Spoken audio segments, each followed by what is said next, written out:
Welcome to Movie Boners, everybody. Hi, everyone. All right. I do have a few housekeeping things before we get to the draft, but I will ask you first. What beer are you drinking For a second, today? I was like, wow, he skipped the whole intro. All right. I would never. I have a little bit of a confession to make, Jake, and I apologize. I feel like this happened last time. No. Okay. Did it? No. Something. I'll wait to hear what you're confessing, I guess. So I had bought some beer. You know, I had found beer to go with the theme of the few current episodes that we had coming out, right? Okay, yeah. I accidentally drank it. I've been there. I've done that. And I got home tonight, and kicked back. I was relaxing, ate some dinner. Was like, all right, time to get the beer ready. I definitely drank it and was like, fuck, I have no beer to go with the theme at all tonight. Cool. Sorry.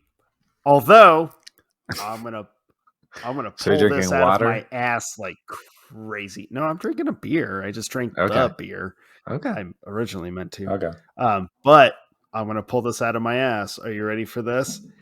It can still work for my list because I have two characters from the same universe or city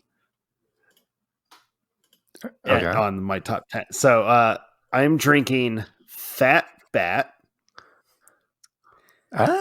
Oh, interesting. Which is brewed here in Austin. It's I don't even know what kind of beer it is. It's good. It's good. Go check it out. I think it's a hazy IPA. It's pretty good. I like it. One of those good beers you always hear about. No, I just saw the label. Man, don't judge. I'm tired. It's all good. It's a hazy IPA. It's very good. Okay. Good. I'm glad for you. Mine, I got specifically for this episode, just like I'm supposed to. Of course, just following the rules over here. Of course you and it actually kind of might have worked better for last week's episode, but this is kind of adjacent in theme, so I thought it would work for this as well. Fair enough. It's from the Payette Brewing Company in Boise, Idaho, and it is called Sofa King Dreamy. With a little remote and a crown, and it's a Sofa King Dreamy, if you know what I'm saying there. Sofa King Dreamy. And it's a tropical IPA, which is probably not really up your alley, but I really like it. It's very good. It has lush florals and bright citrus and massively tropical, it says. It's very good. Yeah, that would have been a beer for last week, man. Yeah, well. Yeah. I couldn't find any bad girl IPA. Yeah, no, it's okay. Like that. It's okay. I think if I remember right, the name of the beer I had originally meant for this one was actually called Killer Blonde or something like that. Yeah. But I drank it. Oh well. But hey, But did you enjoy it? I did. Let's just address a quick thing. Okay. So you posted an emergency. It was an emergency. A movie update. boners emergency. If we had sound effects, this would be the cue for sirens and wee. Yeah. And I started laughing when I saw it because I didn't read the caption when I saw it at first. And then I read the caption because I was like, man, he's playing, Ferris Bueller a lot. What is going on? And then I read your caption and instantly was like, oh, dear God. We fucked up. Yeah. That's exactly where I was at. So if you haven't gone to our Instagram or any social media of us, and you listen to last week's episode, there was a glaring omission that I realized. And you inevitably also realized when I posted about it. Yeah, it was like instant guilt and just like Yeah. And I found out about it because my wife was talking about like dumb kids names, like millennial Gen Z, not millennial Gen Z, like kids names. And so but she couldn't think of them, so she's like looking them up on her phone because she couldn't remember any of them. And then she's like, Sloan. I was like, Sloan's an old name. Sloan is like the girlfriend for Ferris. Oh shit. And so I remembered Sloan Peterson from Ferris Bueller's Day Off. I was like, she is a great crush to have on my list, and I can't believe I didn't. So retroactively updated the list, and then yeah, sounds like you did as well. Well, I felt like, how could I forget Sloan? She is stunning and incredible, and she's so much fun to watch in that movie. And of course, I'm not going to let you have all the glory, although you do take most of it. I was like, you got to save face. You know, you have to change your list. And I was like, there's Tina, you got to go. I'm sorry, Tina, you got to go. You're gone. Adios, Tina. So Tina got bumped on my list. And yeah, I was just like, how the fuck? And now, because of that, I've been going back through my current list on this one for tonight. Yeah. I'm like, who did we forget? Who? Yeah. Now I'm doubting. It definitely made me nervous. Yeah. I was like, I felt so confident. And then there was such a big one I missed that I did shake my confidence a little bit. But speaking of Instagram, I was going to say that we posted our schedule for the next several of months on there. I also put it on the website if you go to movieboners.com. So you can see what's coming up. There are some movies that we're going to be spoiling, so you'll want to watch them so you know what to watch so that you can enjoy the podcast in the future. And so that's a good thing to do. But speaking of doing that, so I was actually going to tell you this off air, but might as well do it now while we're on here. We'll do it live, like we always say. You know what's a weird and unique thing about us? So we don't talk to each other at all about each post that we do on the Movie Boners social media accounts. No, we don't. Like part of that is because sometimes we're like poking at each other and talking shit towards each other through the post there. But we mostly use it to post memes and thoughts and stuff or things we forgot to say during the episode, like the Sloan thing. Yep. But the thing I wanted to bring up to you is I feel like most podcasts probably have some sort of social media strategy, and we don't have anything like that. We have zero strategy. We're just goofing off constantly. We're literally just two schmucks who like talking about movies and made the show. And folks, we're peeling back the curtain. We have we're as real as it gets. Clue what we're doing.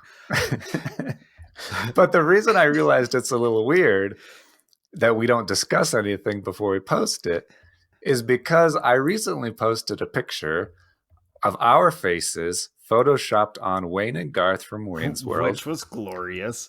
I got so excited. We were doing the swing motion, indicating an erection.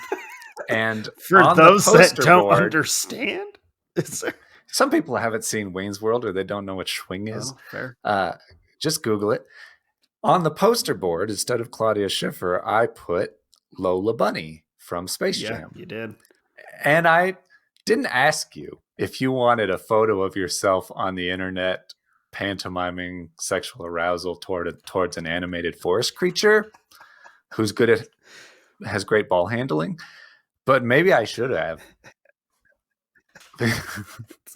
So maybe I'll consider that in the future, or maybe I won't. But I thought it was a funny thing. I was like, this isn't like the best thing to put out in the world, but he hasn't said anything either. I wasn't bothered by it at all. I thought it was hilarious. You know what I thought was the funniest part of you using Lola Bunny for the poster board? But She wasn't on either of our lists. I know. I was like, I found that to this be the might be funniest too part. weird. I thought it might be too weird if it was like a human person. So I was like, let's do an animated animal. I don't know. In my weird mind, that's less weird, but maybe it's more weird. I No, don't know. no. Had it been like a live action animal, like had it been one of the lionesses from the live action Lion King, that would have Yeah. been weird.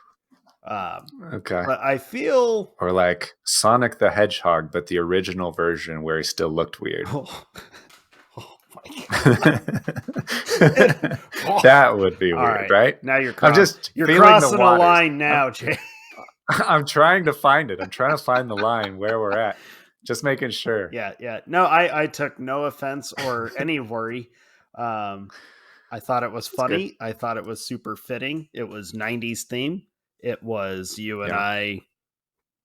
I mean, we're not Wayne and Garth, No. but we're two friends But that are total schmucks. our little our little show is a lot like a public access Right. We're just show not that in we the put on in the basement of one of basement. our mom's houses. So, Yeah. um, I thought it was fitting. And I think Lola Bunny was perfect to have on that poster board because she's fictional. So if Yeah. you're going to freak out So over a you can't fictional get mad. character, calm Yeah. yourselves. And she's from the night. Like, what person? And I say person because women can be just as attracted to Lola Bunny as us guys. So you're all That's swinging true. with us. Ooh, poor choice of words. That sounded weird. Yeah, that sounds pretty weird. Hmm. But this is why it works, because I can post weird shit and I know you'll say weird shit, and that's how we have a It's show. called balance, folks. It's called balance. Yeah. Okay, good. I'm glad you're cool with Yeah, that. I wasn't bothered at all, Jake. Don't worry about it. The other housekeeping thing, we don't normally plug merch, but we do have merch. And a reason I bring it up is because we switch it out every once in a while. And we're about a month away from dropping all of the current designs for the stuff and replacing it with something else that we're pretty excited about. So if you like what's there, you should go and grab some of it. Probably get on that. Except for the hats, because those came out like a couple weeks ago. Those will stay and probably get added too. Mm-hmm. But the shirts and stuff, those are all getting changed up. Yep. For summertime around Memorial Day. So get it before that. I almost did the Suns Out, Guns Out, but I was going to change it to our name and had to change and just stop because I almost said Suns Out, boners out. All right. So you said it anyways. It doesn't matter, I guess. Well, yeah, that's how I was processing the thought, was just out loud. And that's pretty funny. Yeah, I don't think we can put that on a shirt. I mean, technically we could, but I don't think. Anyways, people would be upset. So, what new movies did you see, Jake? Well, we still have to do the draft. Oh shit, the draft! You know what, Jake? All of that exciting stuff. No. We really don't need to do the draft today. No, we don't. We don't have to look at the draft today, Jake. Are you sure about that? Mad at you, Jake. Let's try this. Yeah, so what the hell am I doing? Okay. Where we are at with the Movie Boners 2023 fantasy draft is that I have taken the lead.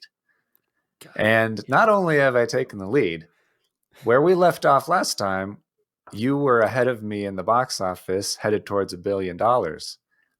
And since then, it's been 3 weeks, I think, because we were recording this one a little late. You just stalled out right below $1 billion. You're at $991 million. And I have since shot way up to over 166 million. No, 1,066,660. You know what I'm saying. 1.66 million billion.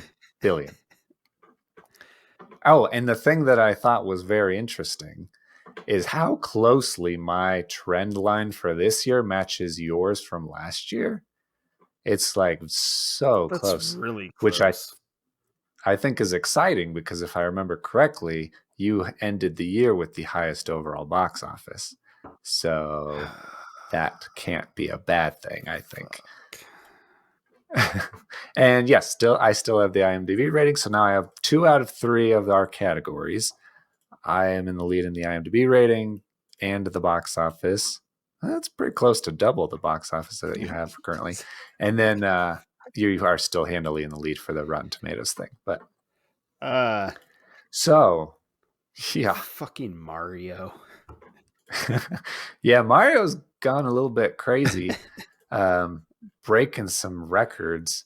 It's the first movie in 2023 to break past $500 million. It did almost that much in its first weekend. Yeah. It did over 350 over the Easter weekend, 350 million, which is the largest animated opening ever, beating Frozen 2. When you know how crazy people are about Frozen 2. Yeah. And I was like, I wonder what Frozen 2's total was. And it was around 1.45 billion, Okay. which is interestingly about as much as Top Gun Maverick did last year. So if Super Mario becomes my Top Gun Maverick, I will be very happy about fucking that. pissed. Yeah. So a lot has come out. Super Mario Bros. Is one. Apparently, it's pretty good or decent. Kids like it at least.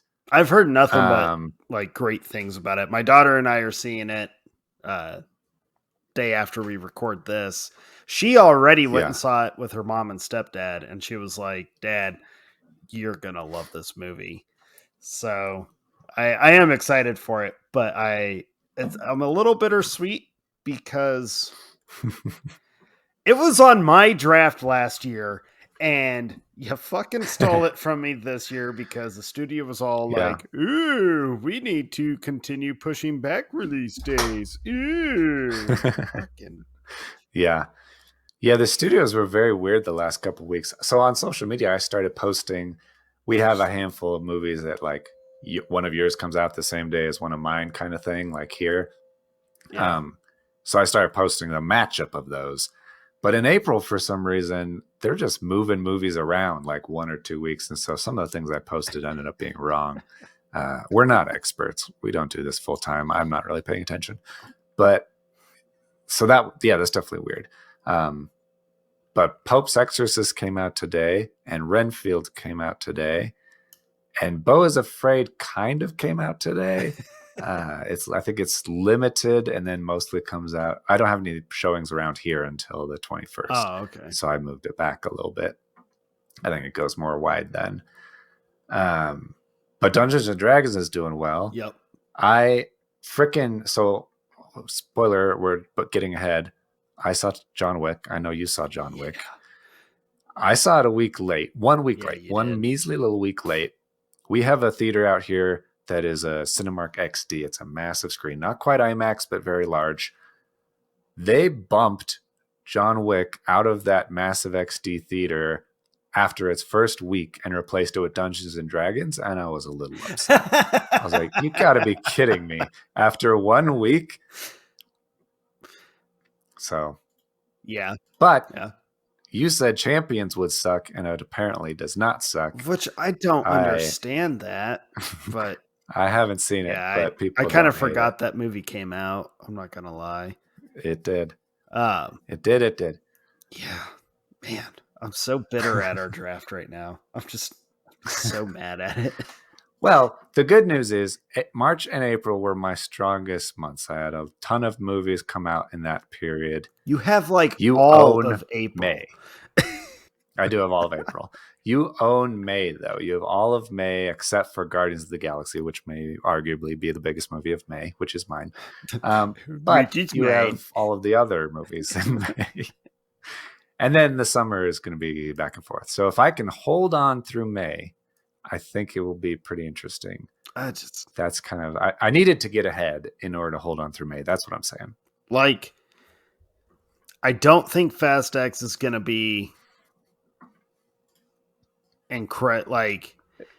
It'll make some It's going to money. make a shitload of money, yeah. But I feel like with Fast 9 being everyone's just like, okay, this was bad. I think people Mm, might be a little weary or leery, I mean, hmm. on Fast X. I Yeah, think Little Mermaid is maybe going to both. tank so bad. Uh, I think About My Father, when I saw the preview for that, I was like, oh Yeah. dear God, this might be the worst movie of the year. Like, Yeah. You know what it reminded me of? It reminded me of that terrible Overboard reboot where oh, they have yeah. this like they have a random comedian guy who's apparently big in Mexico or something who's going to be the lead of it. This feels like that. They're like, there's a new up and coming, a big time comedian that I've never heard of, and he's the lead of this movie with Robert De Niro. I'm like, I'm sure he's very funny, but I don't know if you And can carry a movie just out of the the gate like that. jokes in the trailer were, they're just so Hmm. bad. They're so bad. I did laugh at the Goodfellas thing where they're burying the peacock, Yeah. But and he's like, "We're an Italian family. This is a little bit of a stereotype." It was kind of funny. I just, the movie's going to be horrible when the Hmm. peacock joke is obviously probably the best joke of the whole movie and they put it Yeah, in it's the in the trailer. trailer. Yeah, that's That's never a probably good not a good sign. sign. I think Spider-Man's going to No. be huge. I'm so excited for Spider-Man. Uh Yeah. Yes, that should be good. Rise of Rise of the Beast doesn't look, well, it looks like Transformers. I One thing you need to think about: Renfield was your first wild Yeah, card, and so you should be considering if you want to take the rating or the box office or neither of that right. movie. Right.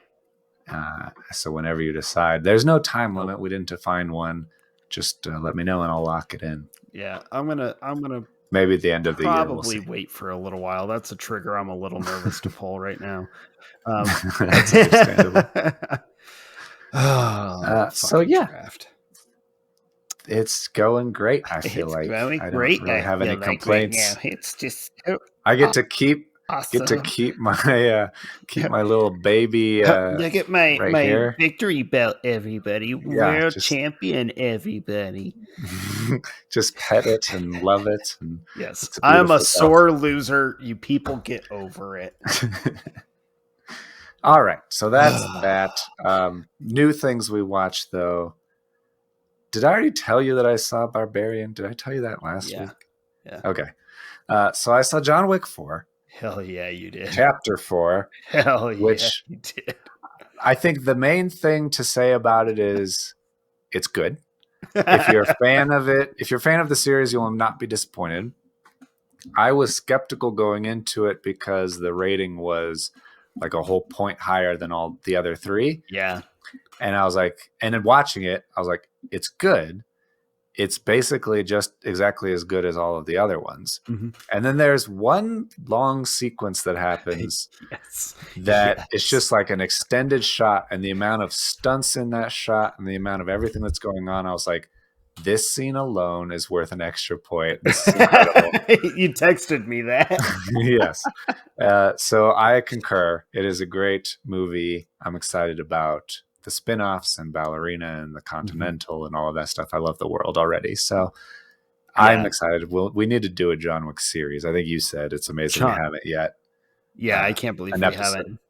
John Wick 4 blew me away. I was and I'm really trying not to say really anything about it because Yeah. I think it's that kind of movie where people need to just go experience it. Just Hmm. the story is incredible. How it picks up from the end of the third one and just continues this journey Yeah. is just mind-boggling to me. The stunt work, the fighting, the Hmm. everything about this movie. When the end credits rolled, I was physically tired, and that's Yeah. not a bad thing. I was just like, "Oh, I can breathe now," Yeah. because for a 3-hour movie, there might be a half hour of not fighting. Yeah. That's probably true. There's also couple of good laughs in it. There's some Yeah, there's fun some times great moments in it. Yeah. where the audience laughed. I really really liked Donnie Yen's character as the I blind I love guy. Donnie Yen. Dude, Mr. Nobody was cool. Bill His Skarsgård. dog. Yeah, Bill His dog Skarsgård was is cool. great. But Bill Skarsgård as oh my god, I just forgot his name. Oh, hold on. Um the Marquis. Yeah, I was like, he might be he might get typecast because he's almost too perfect as a villain. yeah. He just plays the perfect kind of villain way too Mhm. well. Loved it. Love John Wick 4. Holy crap. If you haven't seen it, go watch it. Yeah, Uh, yeah. I think you should watch it before it gets spoiled because there are just like things that it's better to experience the first time by yeah. just going in fresh. Um, yeah, I really really liked it. Yeah. It was I did like how it picked up right after the third one. I was trying to rewatch of the three Okay. previous ones like that week at one a day going into it, Right. and then the last day, the day before I saw it, I was going to watch John Wick Chapter 3, and instead I watched Love Is Blind on Netflix with my wife, which is like a reality dating show. And so I didn't, and then I was a little bit sad because I was like, I don't really remember the all of this desert stuff in John Wick 3. I forget. I wish I had watched it so I knew exactly what was going on. Um, but I also, I'm not going to lie, I have a guilty pleasure, and it's Love Is Blind. So you can We sue me. know, Jake. We know. Did you watch anything else new besides Yeah, I that? went and saw Dungeons and Dragons with my kid. Is that fun? It's super fun. It was exactly what I thought it was going to be. It was exactly what I wanted it to be, which was just that super lighthearted, enjoyable adventure movie. You don't have to take it too serious. It's got some like deep, meaningful, like emotional scenes to it. It has an actual story, but for the grand scheme of what that movie is and what the purpose Mhm. was, to me, it hit it exactly. It's just enjoyable. It's just fun. It's the kind of movie, you and I talk about this kind of movie all the time where you just throw it on because, like, I don't know what else to watch. Dungeons Mhm. and Dragons could be and probably will be that kind of movie for me where it's literally just always played because Mhm. it's just enjoyable. Like, It's like The Last Witch Hunter. man, I don't know. That movie was hard to get through, Maybe but that's just me. I'm not going to dock you for it. But no, D&D was a lot of fun. And I didn't feel like they leaned too heavy on making sure it was only like geared towards Mhm. players of D&D. Yeah. There were so many I could tell as someone who's never played, Mhm. I could tell that movie is chock full of Easter eggs, Mhm. but if you don't play, you're not going to feel like you're missing out, like, Yeah. or not part of it. The movie just does a great job of making you just, it's entertainment, and Yeah. it was great. We loved it. We absolutely loved it. Good. Yeah. That's awesome. And that was like pretty much it for the new stuff. What about you? That was all. Just John Wick.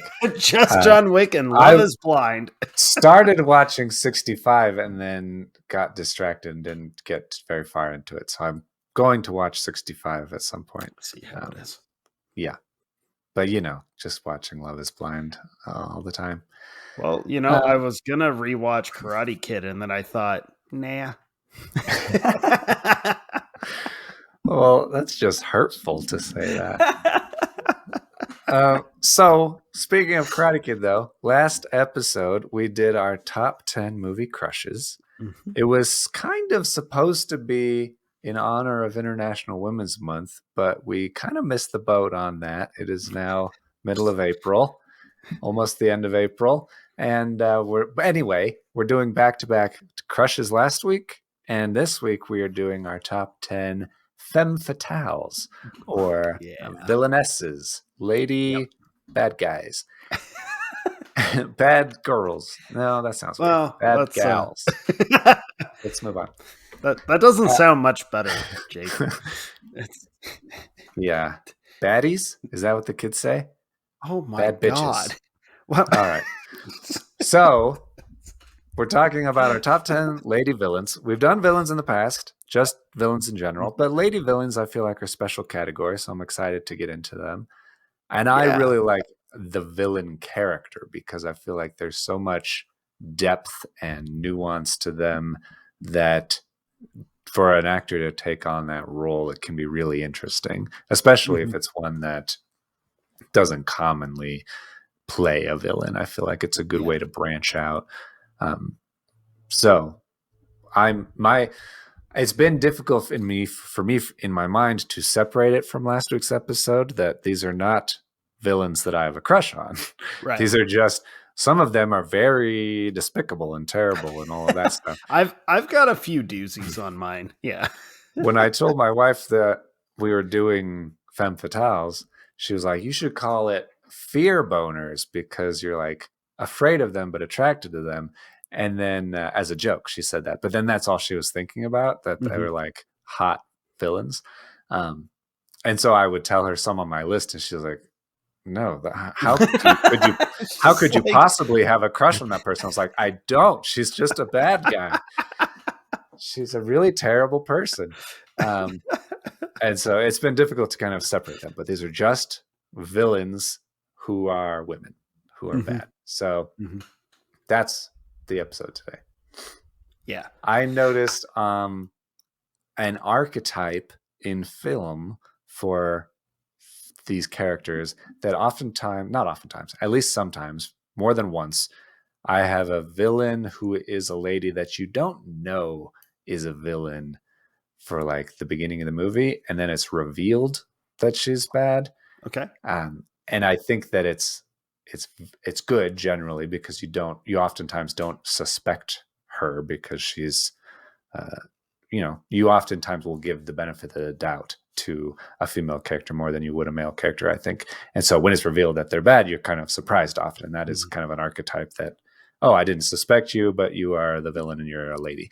Um, for that reason, several of the ones, maybe not several, a few at least of the ones on my list are kind of spoilers to talk about as villains in the context of that movie. So I might bring that up I when we get to that. I Just putting it feel out like there. I know what movie you're talking about.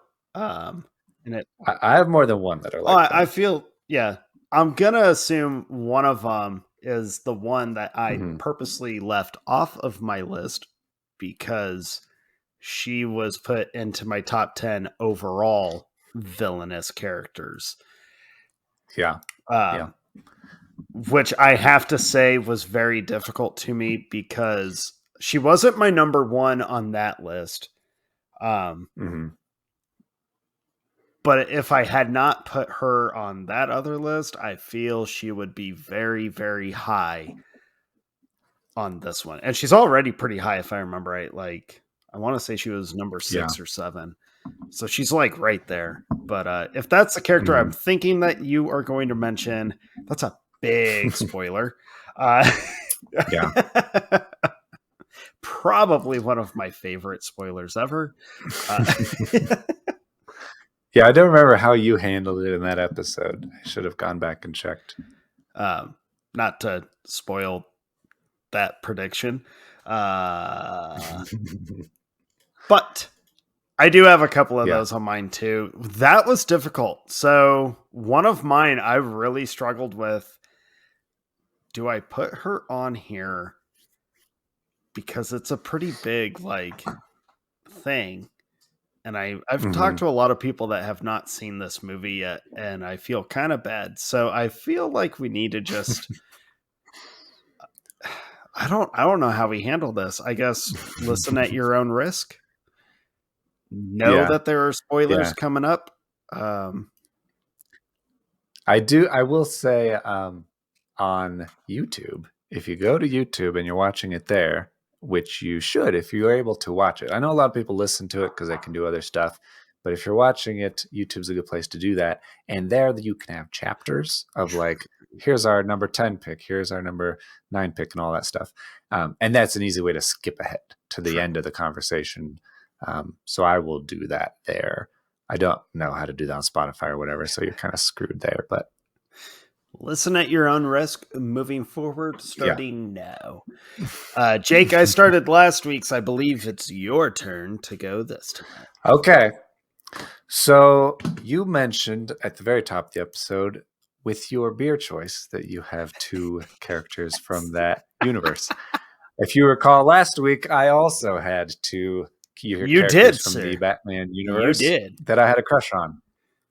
This episode, and in my number 10 spot, I have another Batman related character who is a villain, but is one of the better villains. And it's not just that I'm a massive Batman fan, as you know, as are you. We are both massive Batman fans. But part of the reason I love Batman so much is because his rogue gallery is the best It in just all is. comic books, maybe in all fiction. There are so many great villains and so many deep cut villains that are so interesting. So just all of his villains are great. And of course, the lady villains are good as well.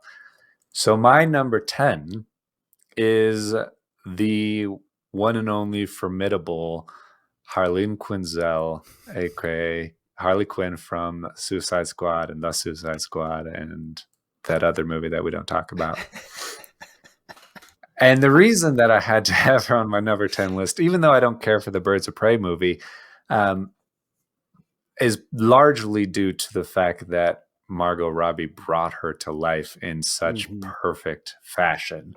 Like the way that she committed to it. In that first Suicide Squad movie, she's very much sold as like a sex symbol, and that's a big part of it for sure, in her outfit and everything. But I think that is not doing her complete justice, not at all. because the best part about that first Suicide Squad movie, as not as mediocre as it is overall, she is a standout. She's incredible. She basically carries that movie. And also, not just as Harley Quinn, but the scenes where she is the doctor, Harleen Quinzel, and she's talking to the Joker and she's going to the Ace Chemical Factory and all that stuff. Her performance as this woman who's falling in love with this crazed maniac, I don't know. It's just, it sold it so well as everything that I would ever want it to be from all the way back from the animated series where I first fell in love with all these characters. So she's just, I think, single-handedly the best thing about all of the Suicide Squad movies. And they do treat the Suicide Squad as, even though she's like a self-proclaimed bad guy, I guess she is more of like an anti-hero in those movies. Well, in the movies, so might be a little bit of a cheat. They changed her narrative. Yeah. They skipped over a lot too of like the actual villainousness stuff that she's done. And there's just kind of make it cheeky and fun that, oh, we're the bad guys. Right. But then they're really more of anti-heroes. So that's the only one that's kind of a cheat, not a full-on villain, but in the universe, she's obviously a villain. She's a villain. She even has the line, "We're the bad guys. This is what we do." Yeah. And she's only forced to be an anti-hero in that movie, or in those two movies, because she is a part of the Suicide Squad in some of the comic books. Harley is amazing, though. I've always loved Harley Quinn from the animated series when she was first introduced. I still think the movies don't do her complete justice, and that has nothing to do with Margot Robbie. She's a crossover. Because it's me. How can I have a villain list of women and Harley Quinn's not on it? But if you look at that character's history and the fact that she is the Joker's girlfriend, which again, kids, we've said this before, don't use Harley Quinn and the Joker as your like relationship goals. Learn about the characters a little bit, Because when you do It's a that, red you find flag, out that I'd say. Harley Quinn has moments where she even makes the Joker a little nervous because she's actually Mhm, so fucked in the head that she has like no mhm. qualms with killing anybody or anything at any moment. She just doesn't care. She's a Yeah, psychopath. her mind is broken. She's psychotic for sure. I love Harley. She is a crossover for me. She was a weird one to put on just because I don't think the movies wrote her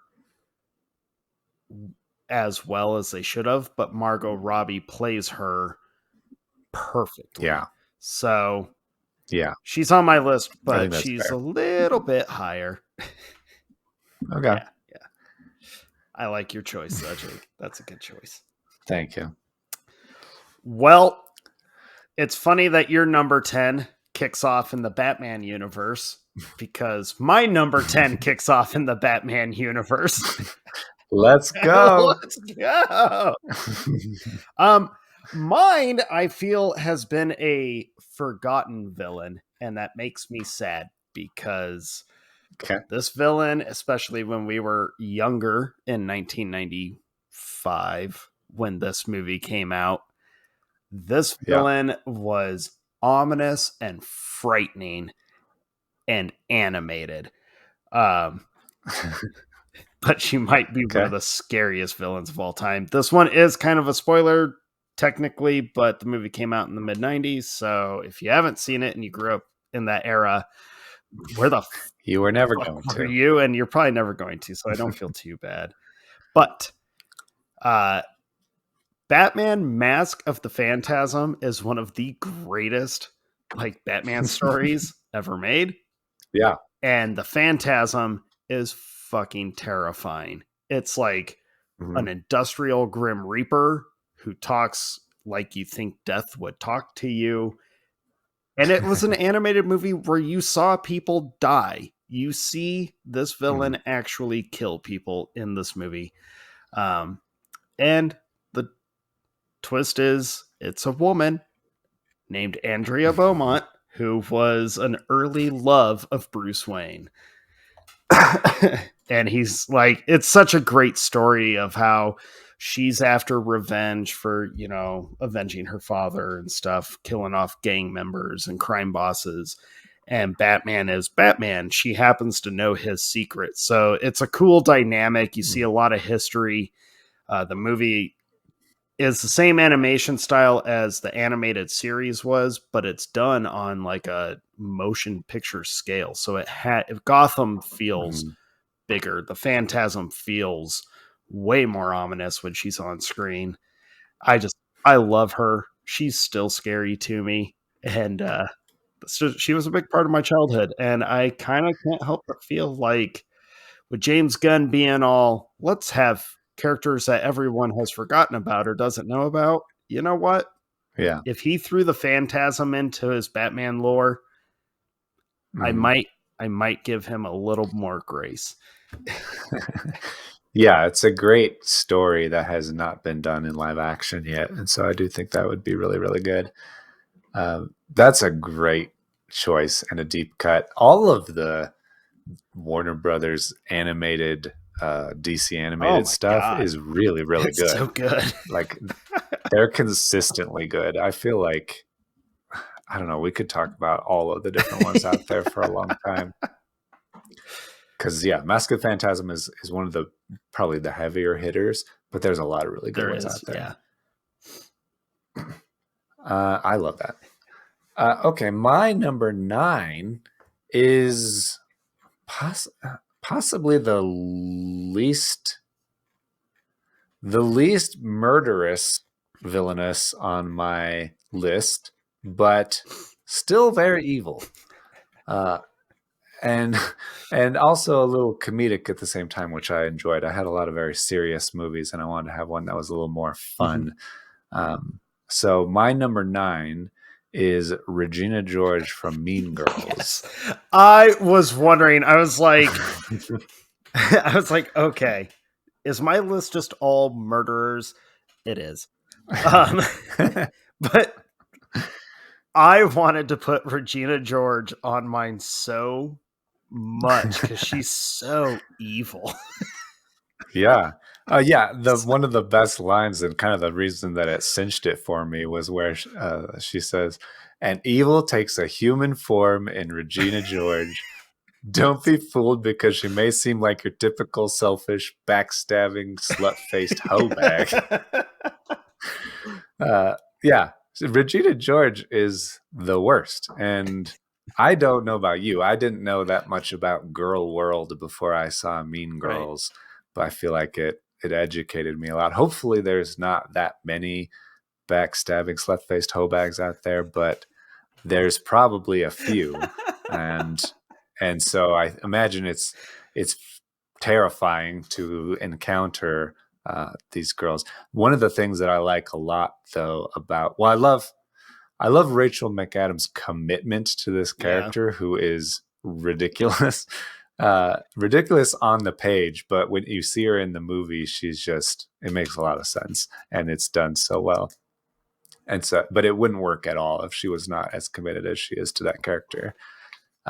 But to yeah, so to see her as the leader of the Plastics, who are these popular girls Mhm. that everybody hates because they're so mean and bitchy, but at the same time, they also really are jealous and want to be them. And so there's like a weird dynamic where, oh, Regina George is the worst and she's so mean. But then if she's nice to you for a second, even if it's fake, you're like, oh my God, I can't believe that she was so nice. Like, she likes me, all this stuff.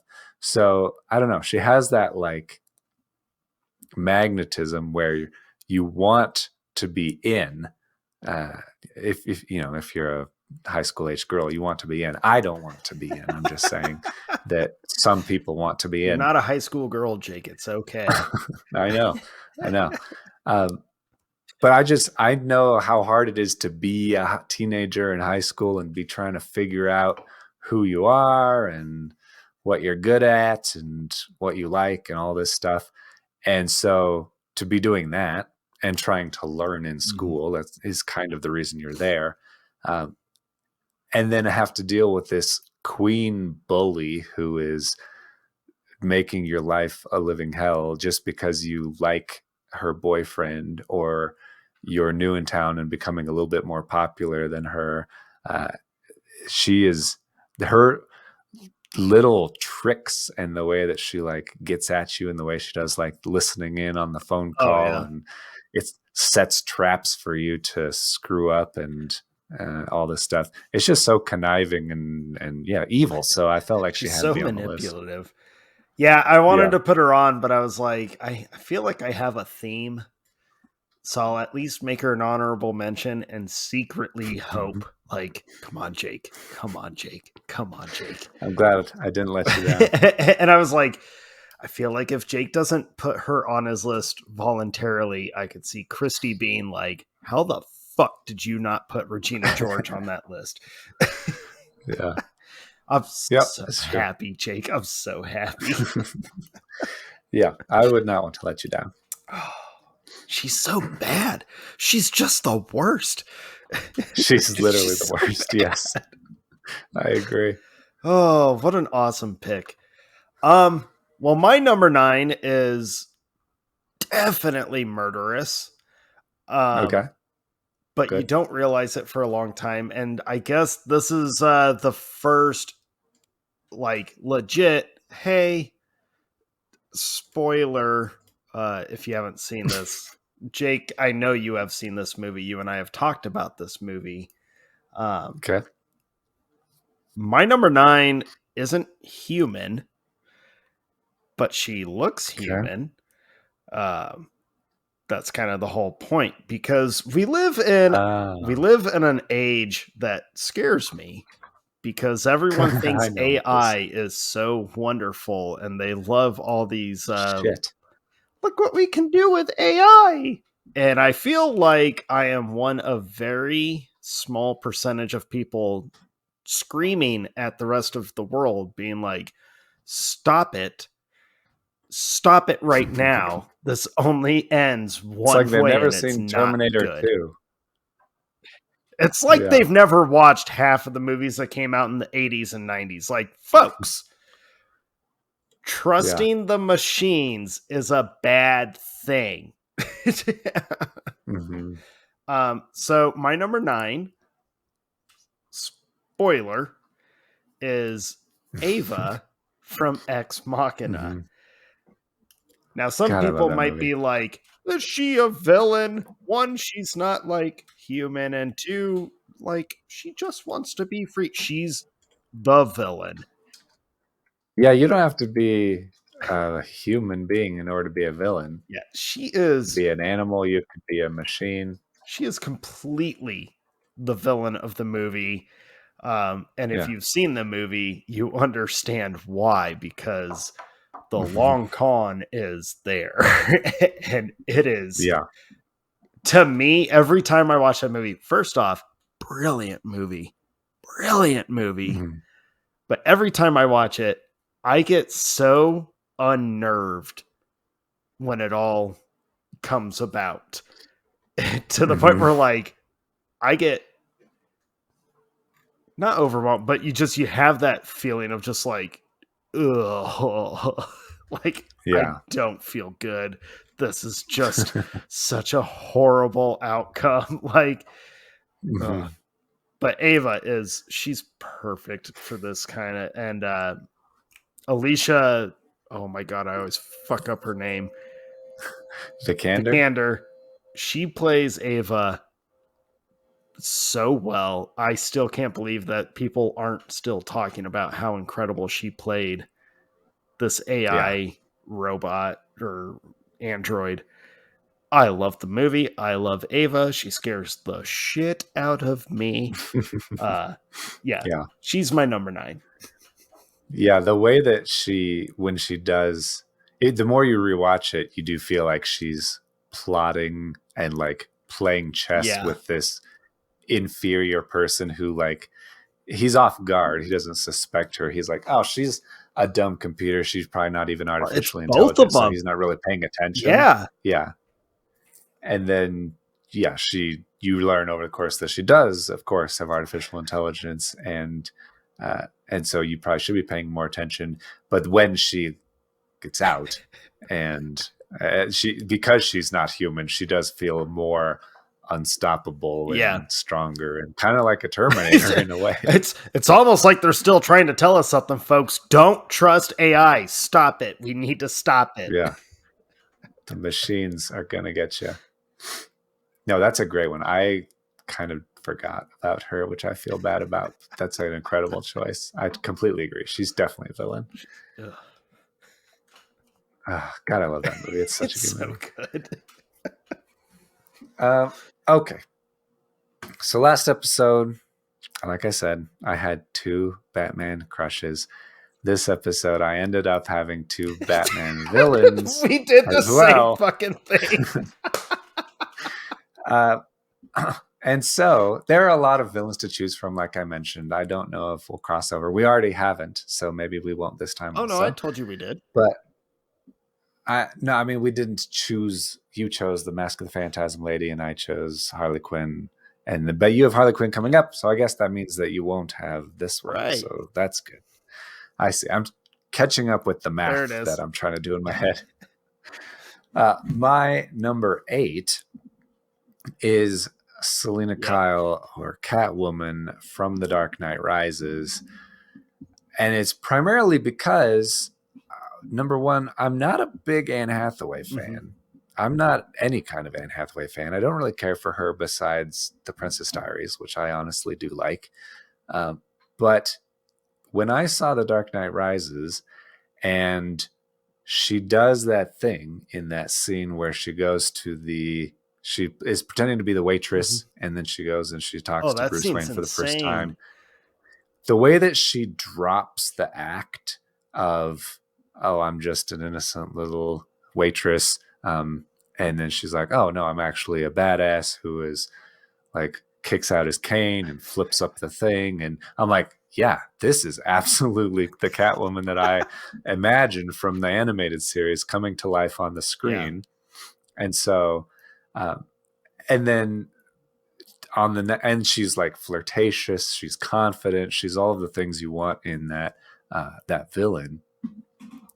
But the scene that really cinched it for me is when she goes to sell the fingerprints to those guys, and then there's a firefight that breaks out, and she like drops to the floor and screams suddenly to like pretend to be a victim of, and not just like someone that was there for the actual exchange. And so she pretends to be a victim. The police rescue her, and she like walks off. Just that it's such a small, quick scene, but she commits so intensely, and that scream and the way she sits there, she just sells it so much that I don't know, it just completely grasped me of how it made me a fan of the movie and of the character and of her performance in that movie for sure. It just kind of blew me away. And we've talked before about how great Christian Bale is, especially in Batman Begins, where he can put on and take off the Bruce Wayne mask, like visually without actually physically putting anything on. He just will change his persona like that. And so she is exactly the same way. She's a great compliment to him, which she needs to be as that villain who's kind of a love interest, but she's also a criminal and he's a crime fighter. So there's a constant conflict there.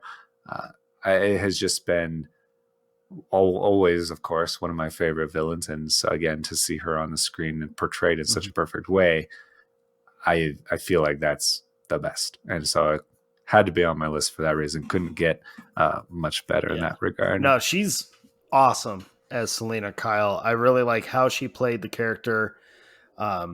She made sense. You said it really well, where she compliments Christian Bale's Bruce Wayne so well that they made sense from the moment that they meet each other in the room where she kicks his cane out. Yeah. They just immediately, like, you just understood.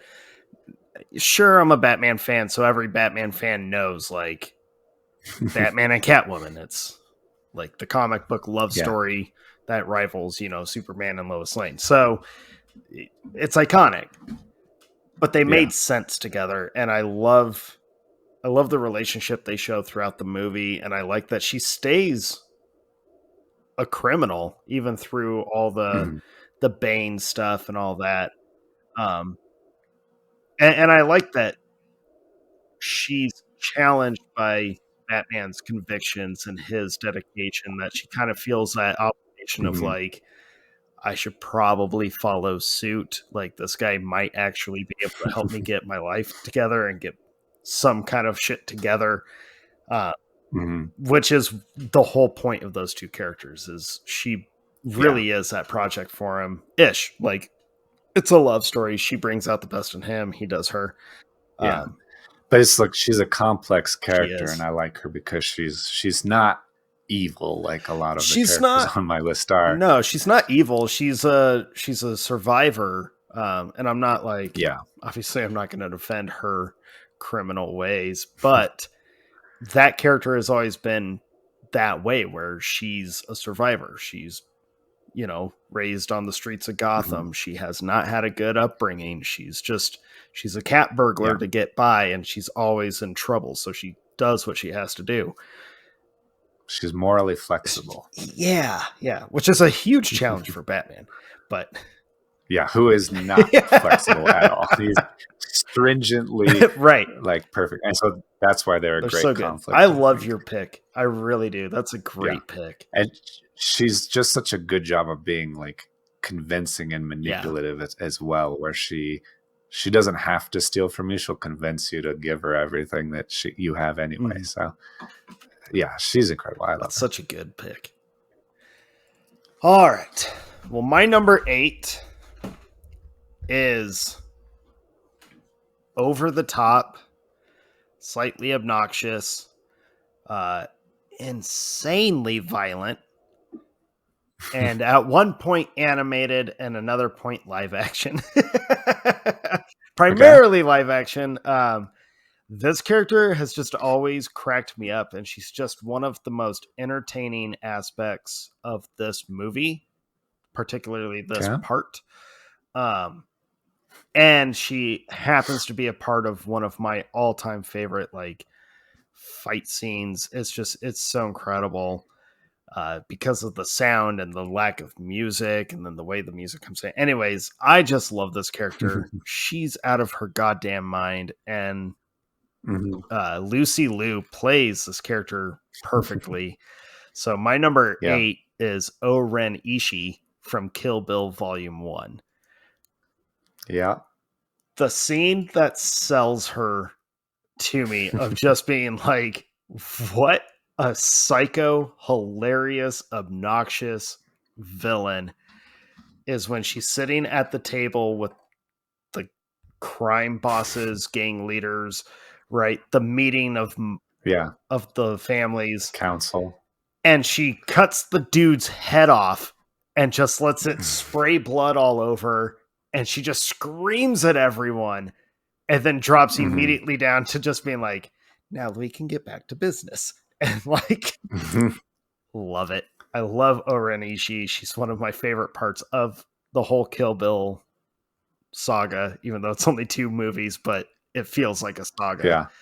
Yeah. My only complaint is that she's not in the story enough, because I think she's my Yeah. personal favorite villain that the bride has to fight in the whole series.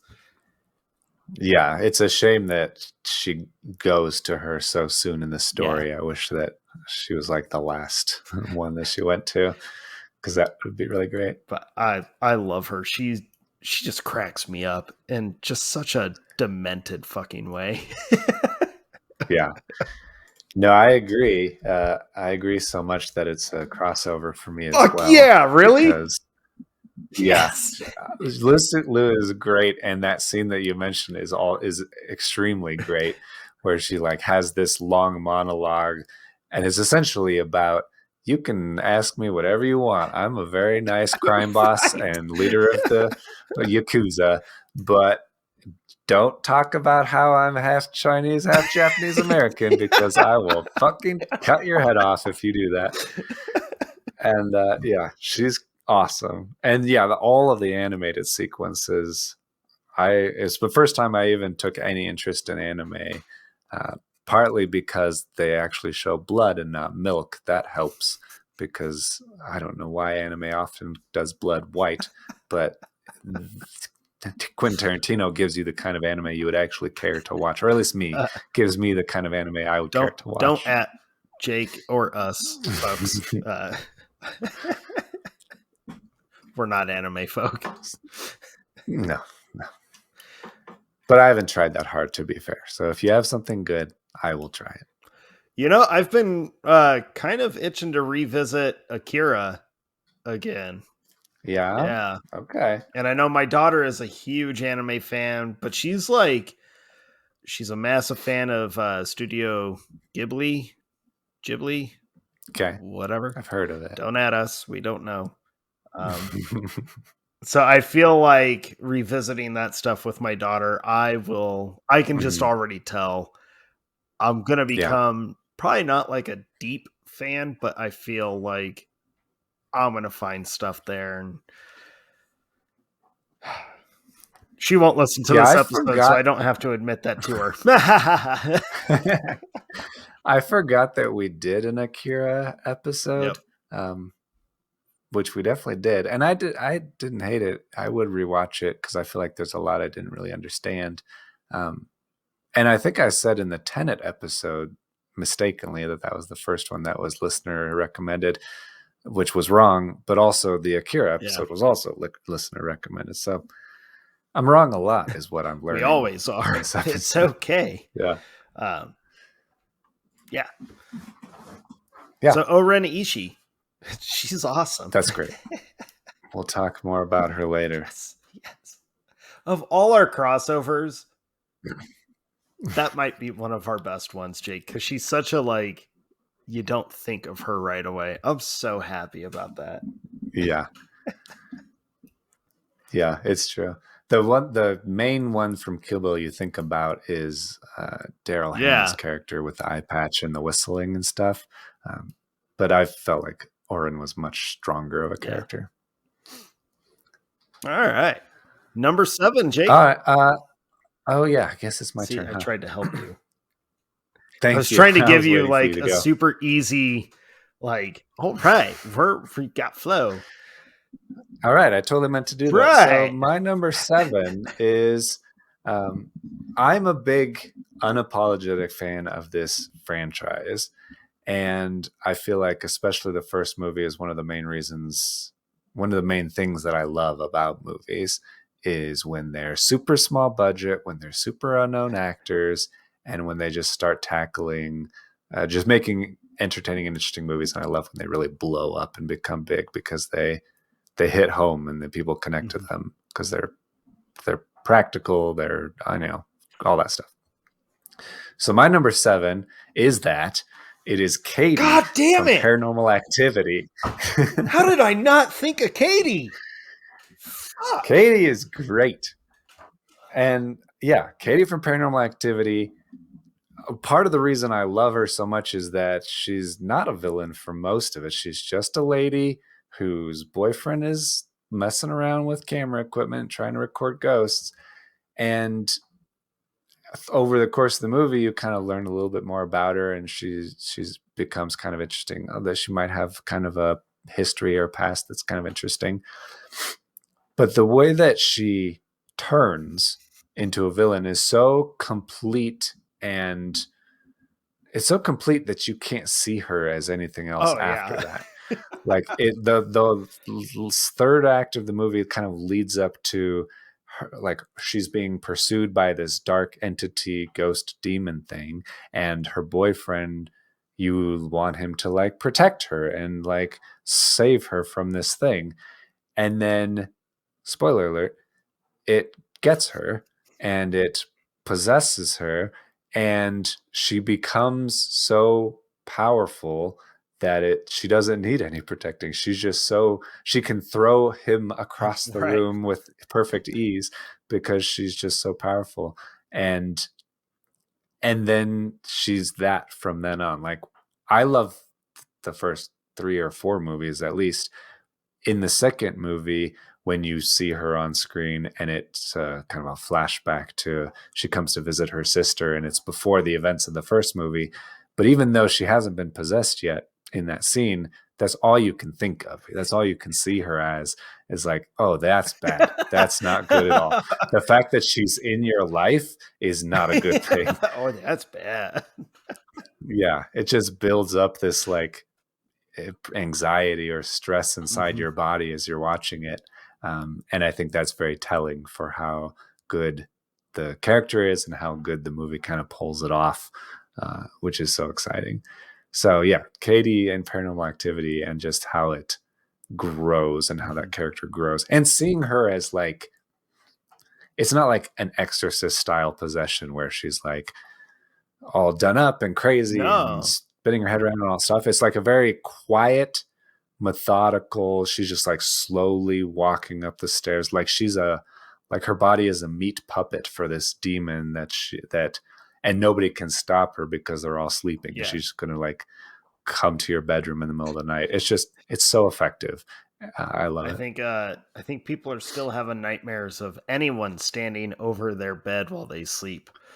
Uh, I can't believe how the fuck did I not even think of Katie? Yeah. Oh Well, good. my I didn't god. think of Ava from Ex Machina, and so now we're All even. right.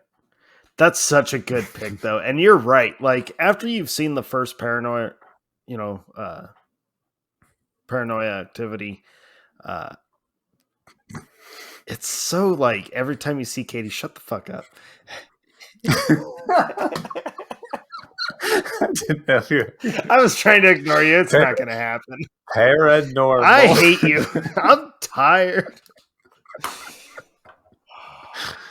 All right, Quote show. carry on. Yes, after you see Paranoia I Activity, hate you so it's much. really, really effective. I deserve it. I deserve it. I talk so much shit to you. I deserve it. I deserve it. It's okay. I'll take it. I'll Okay, take it. Um, so your number 7 would bitch. be. I'm trying to help you. Let me help you. I refuse your help. No, I kid. That's a great pick, Jake. She is terrifying. Thanks. I Yeah. She's like a gross terrifying.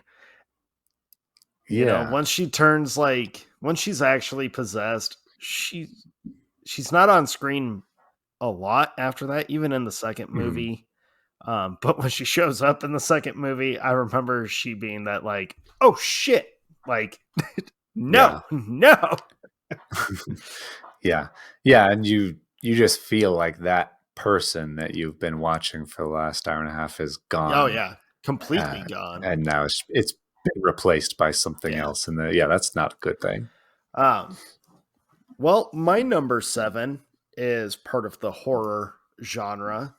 I feel like she Okay. doesn't get enough credit that she deserves, primarily because the movie gets kind of mocked and wasn't like super well received when it came out. But I feel she's developed a fan base over time since it came out. Um, but she's gross, she's creepy, and she makes you feel icky pretty much the whole Mm. time. My number 7 is Esther from Orphan. Oh, okay. She, when she fully starts doing her like murderous manipulation, well, really, the manipulation is what makes her such a formidable villain to me, because she's Mm. another one that plays a long con on these families, on these Hmm. people around her. And she's got, I mean, she's a serial killer. She's straight murderer. She has no emotions other than hate and anger and the need to kill to further her path, her way. She's just such an evil character. And there are scenes in that first Orphan movie with her where she's talking to like the deaf daughter or the little, you know, the son, or when she's finally like getting her way and she starts trying to seduce the father figure. It just gets so gross so quick, Hmm. and the movie just rapidly takes you there and you're like, this is ew. But I think she's a cool horror character, and I'm glad to see that she has developed a fan base over time since the movie came out. Because I remember the movie was not well received. I wouldn't even say the movie is like super awesome or anything like that. It is entertaining and it does fit into the horror genre very well.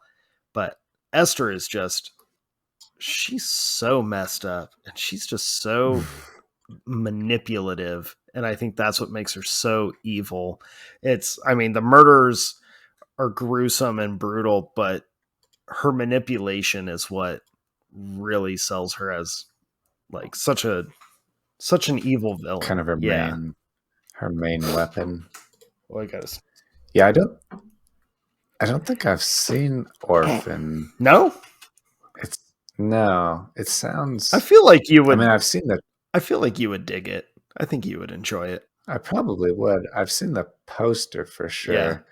Um, but I like the idea of putting a child villain on the Yeah. list. I think that's a good idea. I'm very impressed by that. That's very cool. Um, the Okay, prequel I will sucked. watch it. The prequel was no good. So don't watch the prequel Okay, on Hulu. It was really bad. okay, good. I will skip that then. Okay, my number 6 is very possibly a crossover for us as well, because I learned last episode about your love for Famke Janssen. Is this like the third or fourth crossover we have? Oh my god. Third, I think third so far. Yeah, I would not have guessed that until last episode where you told me how much you love Famke Love Janssen. Famke Janssen. And so I love Goldeneye Yes, you do. as and I love Xenia Onatop, whatever her name is. She is just when I think of like a femme fatale who is scary and lethal, but also kind of sexy. Xena on the top is like the perfect, most Yeah. dictionary definition of a femme fatale in my mind. And she's like a praying mantis who like lures her prey and seduces them into uh, wanting to have sex with her, and then crushes them to death with her legs, and murders them. And she's kind of a psychopath or a sociopath or Kind something, of. where She she like gets off on it. she gets off on murder. Not even when it's like actual sex. When she shoots No, people, she is like yeah, in the throes of enjoying it thoroughly. Yes. So it's and this character is, I guess, kind of there's a lot of similarities between Mayday from A View to a Kill, where she also crushes dudes with her legs, but it's not like sexual. Mhm. It's just like, I have big legs, I'm going to crush you. And so I prefer Xenia. I'm a child of the 90s, obviously, so it is what it is. But just I feel like she's just possibly peak Bond girl or Bond villain. There's a lot of great female villains in the James Bond universe, but she is probably my favorite. And the way that she's like, I don't know, she's just an untamable viper. Yeah, She's like and she's so sexy. She's like Medusa, where she's like a forbidden thing that you can't get close to, and if you do, she will destroy you. And I don't know. There's something so kind of scary about that, but also like she sucks you in at the same time. So it's a double edged thing. it's true. So yeah, Xenia on the top. What an awesome pick. And yes, it's a crossover. And also my number 6. All right. I love when that happens. I love Xenia Onatop. She scares the shit out of me. Um, I agree with everything you just said. She is Mhm. such a vibrant, like insane. Just I don't know how to feel about her. She's hot.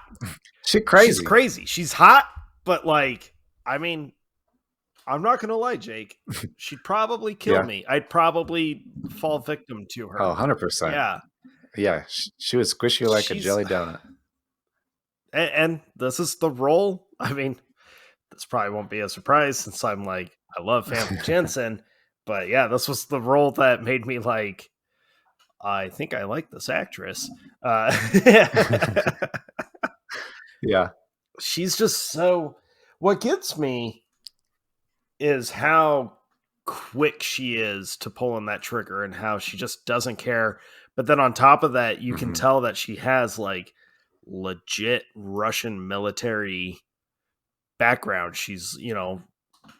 rappelling out of a She's like helicopter. She knows hand to hand an ex combat. fighter pilot, and an And assassin now, right. and all that And she stuff. gets off on pain. So when Bond is fighting her in the bathhouse or whatever it is, he's Mhm. trying to hurt her to get her to loosen her grip, but she's just enjoying it. She doesn't get hurt. Mhm. And I think that's scary, and it's perfect for a Bond villain because what better Yeah. kind of villain for a super spy to fight than someone that's like, I don't get hurt. Like you're gonna have to get Yeah. creative, dude. Um, Yeah. Yeah. It's like a superpower for kind her to of, yeah. turn pain into She pleasure. just she is one of the most like when she's on screen in Goldeneye, you can't focus on anything else because you're just waiting for what's the next psychotic thing she's about to do because she is nuts. Yeah. I love Xenia Onatop. I'm Yeah. so happy it was a crossover and at number 6. Yes. Yeah. That's perfect. It's the best when they cross over at the same spot. Yeah. I love that. Yeah.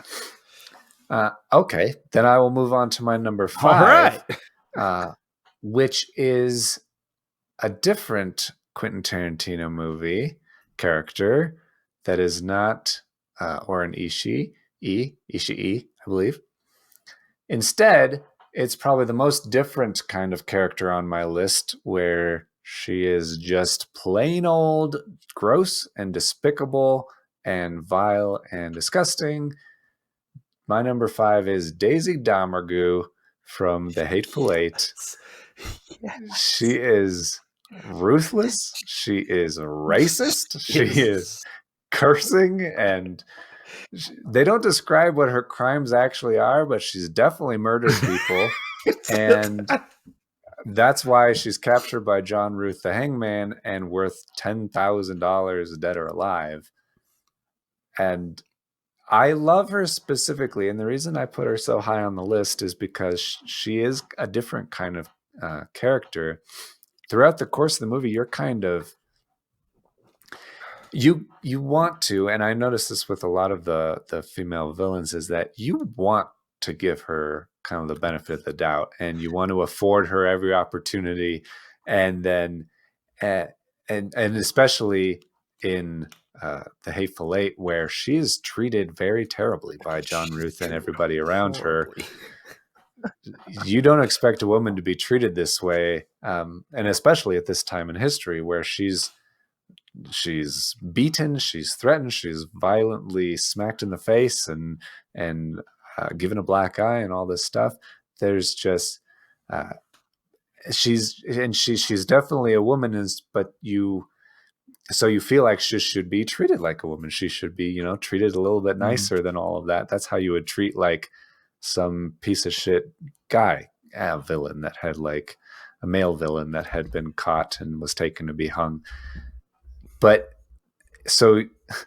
then she opens her mouth and you're like, oh, I get it now. Okay. Like, this is exactly how you can't give her an inch. Hold up. I'm not saying that you should, if anyone heard smack a bitch. just that clip of our show of like, you would never treat a woman this way. You would never like do any of this. You would expect to treat her like a lady, like a woman. And then she opens her mouth. And then she opens her goddamn mouth. Yeah. I'm not saying you should smack a bitch if she gets out of line. I'm saying the shovel, Jake. I'm saying deeper and deeper. She's the worst. She brings it on herself. No, that's worse to say. She is so detestable in her moral character that she would do worse to all of them. That's the thing. You kind of forget she would do worse. Even a female, because her demeanor, her actions are just so gross as a human being that, man, our current climate wants gender neutrality or whatever the fuck, right? There you have it, folks. Like, yeah, which is the funniest thing to me, because The Hateful Eight got so much backlash from people that were like, oh, it's misogynistic, like porn of like just it's for dudes to watch and enjoy this girl get smacked around. But it's honestly, I mean, think about it. Is it more sexist to not treat this woman the same, knowing that she will murder you at first chance she gets? She's just as capable as all of those other men in that building of murdering you.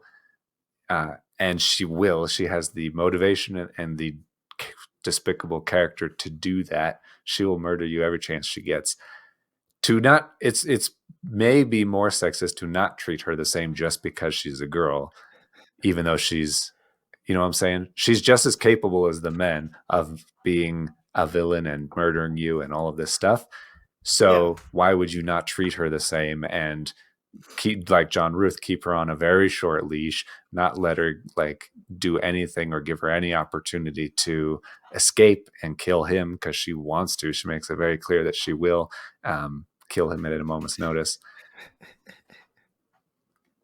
So I feel like, and I feel like that is a lot of what Quentin Tarantino does in his movies. He writes these female characters who are very smart and very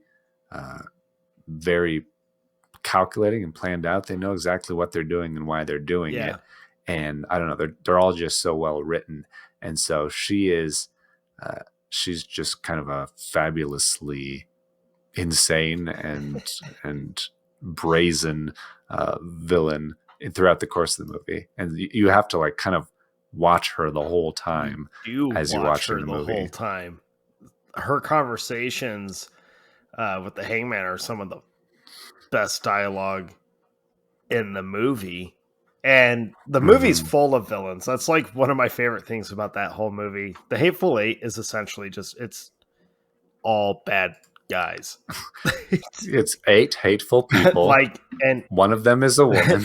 you hate them all. They're all just, none of them are good people.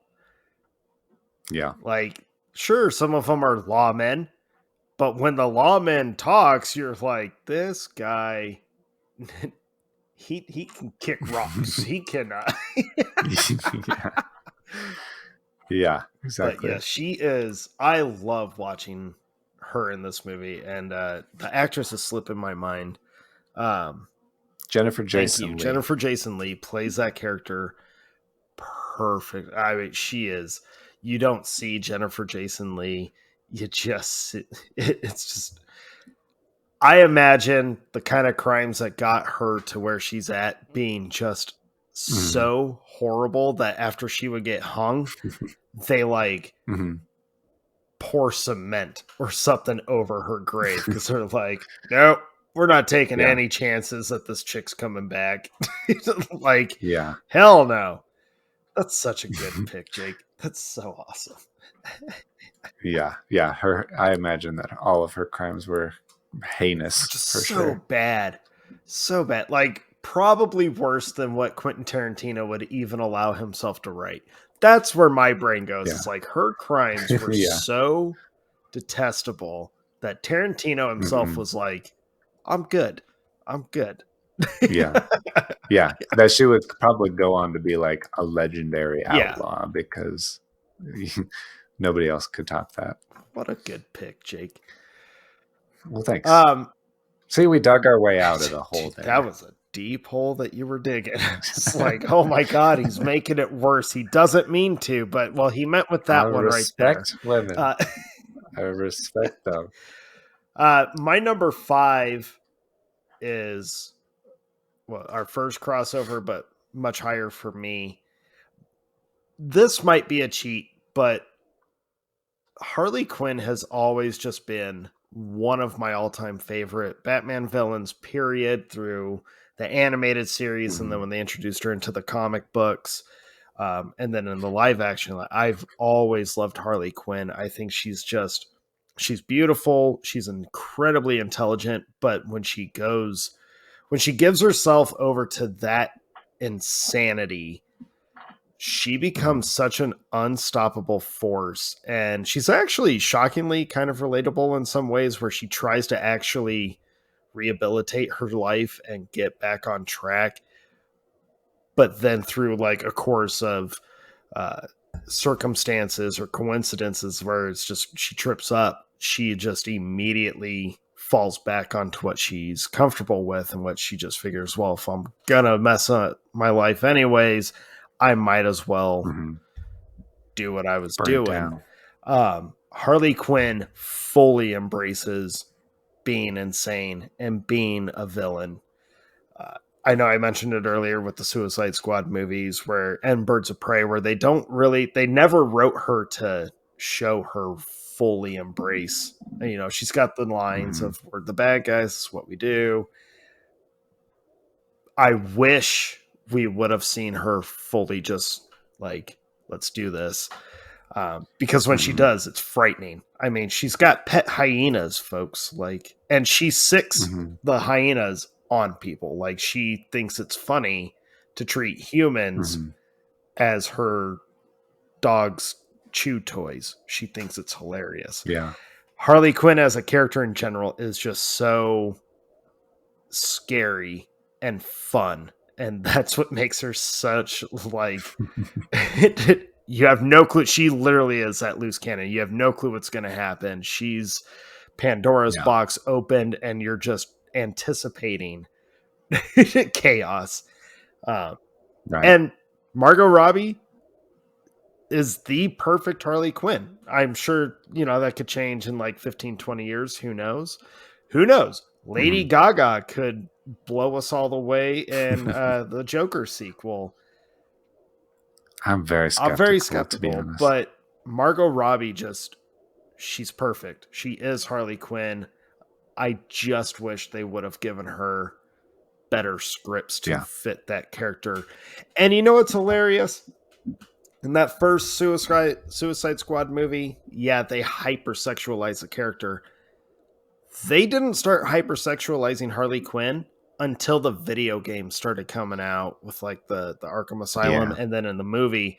But the comics and the Mhm. animated series, she was not hypersexualized for several years. She was just frightening and she wore a jester Yeah. outfit. So I feel Mhm. like if the studios and the writers would have focused more on just letting her be that, I Yeah. think it would have just. I mean, Margot Robbie took that character to whole new levels, but that would have just put her Mhm. at such a like peak. No one would have never touched Right. it. But I love Harley Right. Quinn as a Yeah. character. I can't not have her high on my list.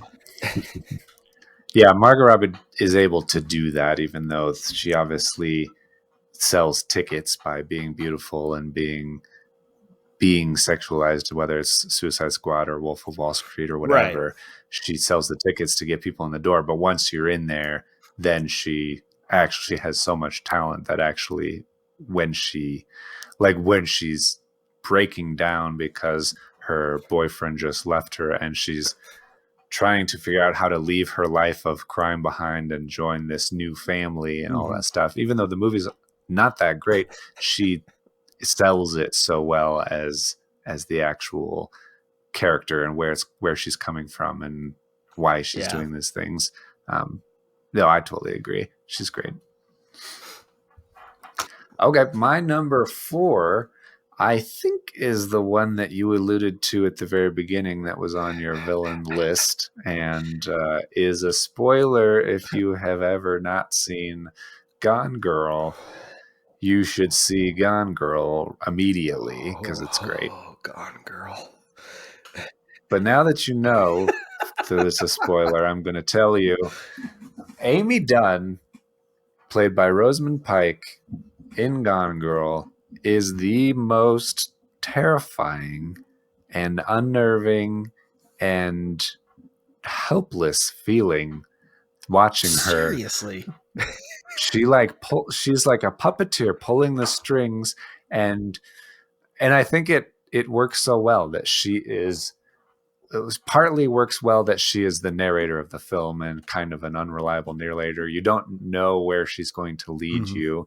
You think that she's leading you to, oh, my husband murdered me and we're going to find my body and all this stuff, that it's a posthumous narration. You think that's where it's going. And then you learn, oh, she actually just ran away and framed him for her kidnapping at best, murder at worst. Um, and so you're like, oh, I didn't see that coming at all because I gave you the benefit of the doubt as this woman who's talking about this man and he's cheating on you with his students and he's a piece of shit. I hate that guy. He sucks. And then over the course of the movie, you're like, oh, whoa, wait a minute, this isn't cool.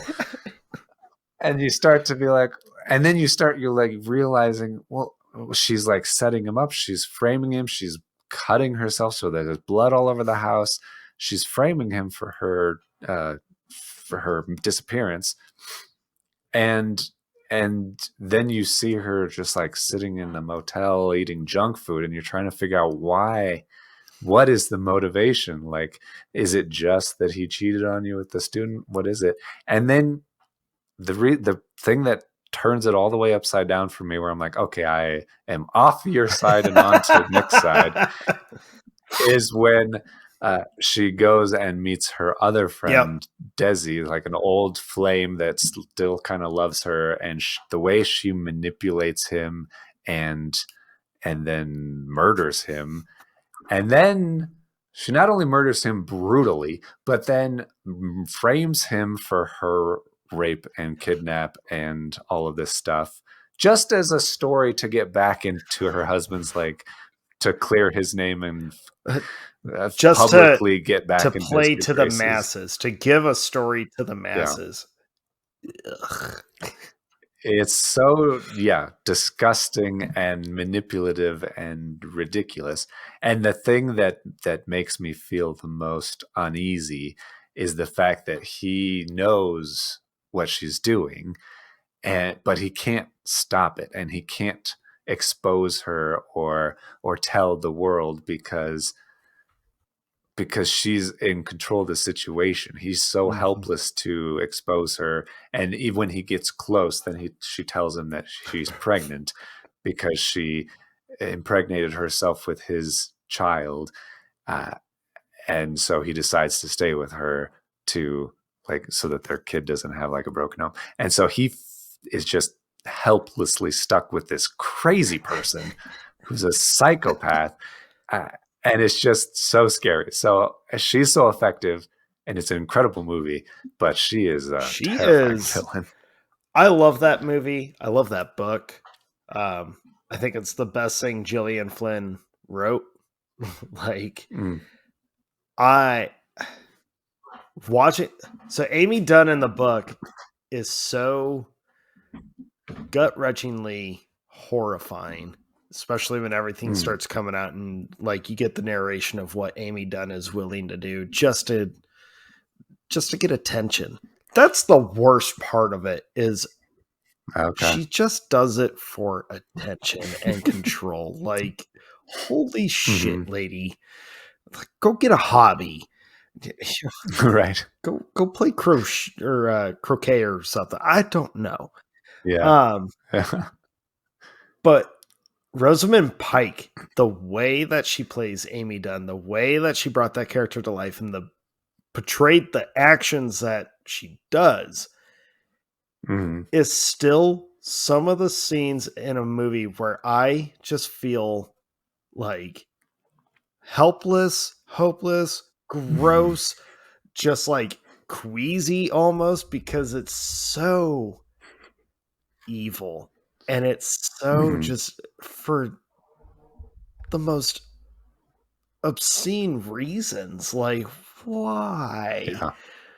And the way that she's like happy to ruin Nick's life, even more so after she comes, Hmm. because like that control. And yeah, when those end credits roll or when you read the last page, you just sit there like, ew, what?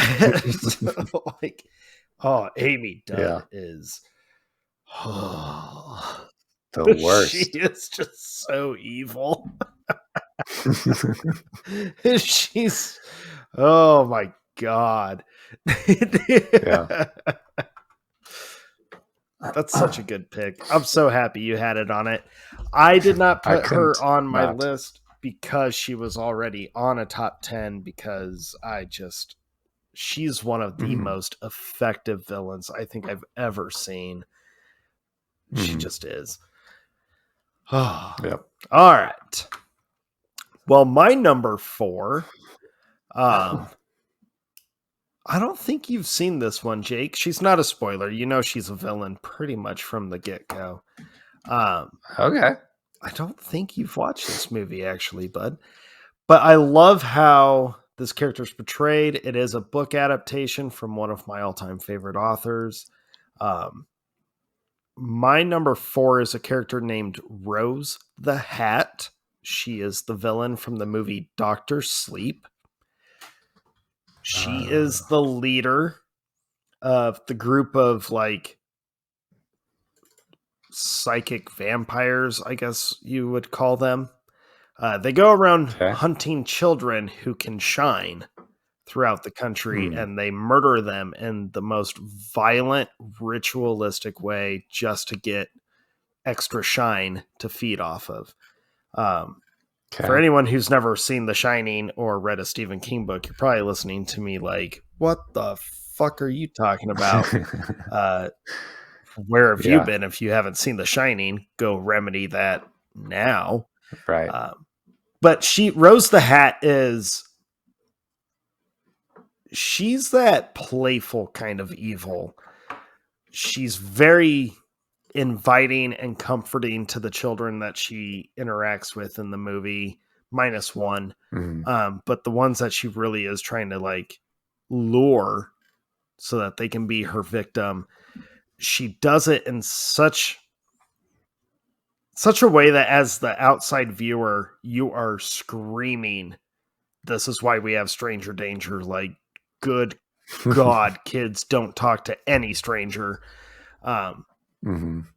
but she's effective and she's so calm for most of it. And she just like, she's very determined and she's very methodical and playful. And I love this character. I think she's just so evil and fun to watch and unnerving to watch at the same time. She's very unique.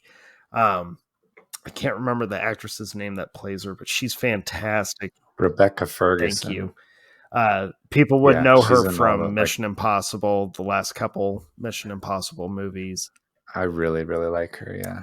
She gets to show a lot of range in Doctor Sleep, and I find it sad that the movie doesn't get the recognition it deserves because it's an incredible Mhm. sequel, and she is an awesome villain. She's just so effective, and she's so high on my list because her victims are kids.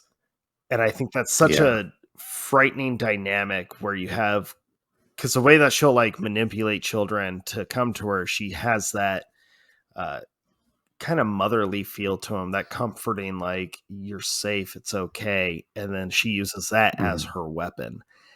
And that's just Yeah. so, And to lie to them and break that yeah, trust of it's just so, that's just based on their innocence. That is it's truly truly terrible. diabolical. So Mhm. yeah, Rose the Hat is my number four. Okay. Yeah, you're right. I haven't seen it. I was interested in it, and then I kind of didn't hear much about it, Mhm. and I forgot to get around to it. But if you're saying it's good, I then I'll really like watch it. it. I do. I really enjoy it. Okay. Yeah, I'll check it out. Okay, my number three is our other crossover. Let me figure out where I am. Yes. So Oren Damn, Ishii dude, you got from her really high up on the list. Hell yeah. I had her in the like 5 to 6 range for a while, and then rewatched her, and she is just it's if it was just like the fight in the Dude. snow and the anime pieces and all of that stuff, I think I would have her at the like 5-ish range. But just thinking more about her, and then in relation to all of the other villains on my list, she's just so she's crazy, like you said, exactly. But she's also so in control Yeah. of like you have to be in control of so much to have risen to that level of power in the Yakuza, and to have all of these people around you in the crazy 88s and in that council and everything respect her, not necessarily because they like her and they want to, but because if you don't, she'll murder you. Straight up And chop your head so off. you have no choice but to respect her. Is just such an extreme wielding of power that is terrifying. And so for her to, I don't know, everything about her, from her like perfectly organized Mhm. attire and her little those like wooden sandals that they wear and all that stuff, and then she just like walks down the table and slices that guy's head off.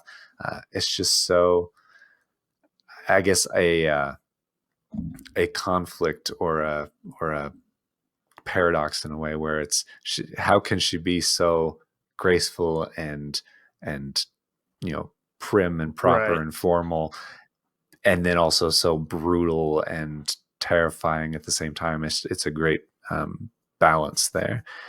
And then her whole story, you do get a good amount of, I guess, empathy towards her as you actually learn her Mhm. backstory. And as a child, she had to like go on this revenge mission to kill this guy that killed her family and all this stuff.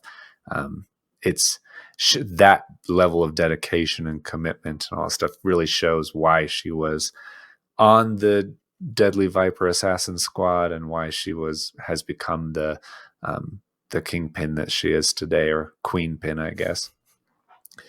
So yeah, she's awesome, and Lucy Liu plays her perfectly. So I put her way up Oh yeah. there. No, she's just she really is like my favorite part of Kill Hmm. Bill. I think every time I watch it, I love both parts. I love the whole story. But I don't think there's ever been a time where I found myself wishing like or not wishing, I need more Oren. Yeah. Like she's a perfect character. I no offense to Daryl Hannah, but I would much rather seen way more of Oren Ishii than Hmm. uh I don't even remember Daryl Hannah's assassin name. I don't either. Now that you mention it, It's not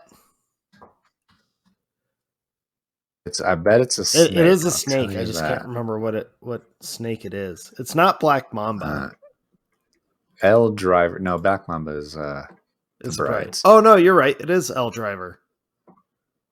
Yeah, L Driver. Yes. I thought she I had thought she a had a snake name, but code name though. Yeah. yeah, Oren is just what an awesome psychotic character. I forgot it because it's a dumb snake name. She's California Mountain Snake. Oh, okay, yeah, That's why you only know her as L Driver. Or the eye patch lady, as hmm my wife calls her. I think that's how everyone calls her. Yeah. Ah, I love our crossovers on this one, Jake. I absolutely love our crossovers. Yeah, it's fun. All right, my number 3 um is another comic book character brought to life. She's been brought to life a couple times, and no offense to Jennifer Lawrence for trying to reboot this character. I think she was just given not great scripts or not great direction on how to play this character. Definitely nowhere near as Hmm. great of makeup. Um, but my number Oh 3 yeah. is Mystique, the Rebecca Romaine Stamos version of Mystique. Uh, that X character, Men. coupled with the music that they chose to play whenever she's on screen, the way she fights, the way she just moves around the screen, how she's able to, blend in, change her form, change her Hmm. look to get her way to further her mission. Hmm. Mystique is just I, man, I think she is probably one of the most formidable all-around villains. My only problem is that she spends too much time under the control of Magneto in the sequels. But man, I would love just a full-on Mystique story. Not don't make her a hero. I know that's like the thing for Hollywood. They were like, "Oh, let's sympathize with the villain." Yeah. Like that works sometimes, but don't try to make us feel bad for the villain. Like they're a villain. She's a Right. straight up murderer. Does not care. Right. She does not respect life, especially human life. She thinks human are scum. I just Hmm. she's like she I think she's my favorite part of that first X-Men, the X-Men movie. I mean, I love that first one Hmm. still. It's not great, but it's super entertaining to me. But Mystique just steals that show for me every time I watch it. I get so excited to watch all the fight choreography with her and Wolverine, just the way that she Hmm. carries herself throughout the film. I love that character and I love that version of the character. Yeah. No, I completely agree. I think that her commitment to the villain's cause in hmm the X-Men is great. And the fact that she can change forms to be any human being that she wants, but she's kind of repulsed by it, that she would rather be her Yeah. mutant self, and and kind of hates all of the human stuff, that she is made to feel bad for being a mutant, and so she wants to just be who she is, which is certainly admirable, but she takes it to an extreme level, and trying to falls into Magneto's thing Right. of just let all the mutants rise up kind of thing. Yeah, 'cause she'll kill Yeah, mutants. she's She great. doesn't care. Yeah, She's yeah, she's she's bad. just always been such a fascinating character to me from childhood to now. And especially Rebecca Romaine Stamos. I mean, sorry, Jennifer Lawrence, but Mhm. your Mystique just comes across emo, and that's not Mystique to me. Yeah, yeah, she's missing the confidence and I don't know, the joie de The vivre. heartlessness. Yeah. Well, that's awesome. That what you said about it being kind of from childhood, the one that you grabbed onto the most. That's my number two for Oh, me. Um, I, there's one of the first names I wrote down when I started putting my list together. So my number two is Dr. Elsa Schneider from Indiana Jones and the Last Crusade. And she is so, I don't know, she just sticks in my mind so strong, where partly because you don't expect, like I said at the beginning, you don't expect her to be bad. You don't even really expect there to be Nazis in the movie, because you get pretty far into the movie and then they get to this castle and they're like, oh shit, there's Nazis here. And Indiana Jones says he hates these guys. But at that point, once you realize there are Nazis in the movie, you have already fallen in love with Elsa, just it's, like Indy has. you've kind of Like, fucked up. yeah, she's a very nice and very charming Austrian art dealer, or art historian, I think. And she's was working with Indy's dad, and she's like, started to go on this little adventure with him. And you're like, oh, this is the new Marion Right. Ravenwood. She's the new lead heroine. And then she has this betrayal of Indy when, and his dad is like, no, she's a bad, like, she's bad, she's obviously bad.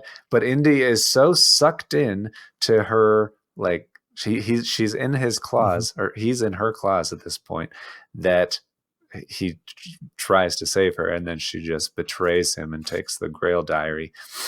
The when And even though she does that, even though she's a bad guy, even though she's a full-on Nazi going to That was rallies what I was and waiting for. I was like, book, Jake, she's a Nazi. she she's very bad. She's very bad. She's a Nazi. She goes to book burnings. She's in full support of them achieving their cause and collecting all of these holy relics and achieving this ultimate power to take over the world. She's all for it. So she's a very bad person. At the same time, you can't help but wanting her to be redeemed. Like, you're in the same position that Indiana It's Jones true. is in, where even at the end, where she has the Grail cup and she's like, Indy, let's get out of here. Like, I'll share it with you and all this stuff. You're like, I want you to be good.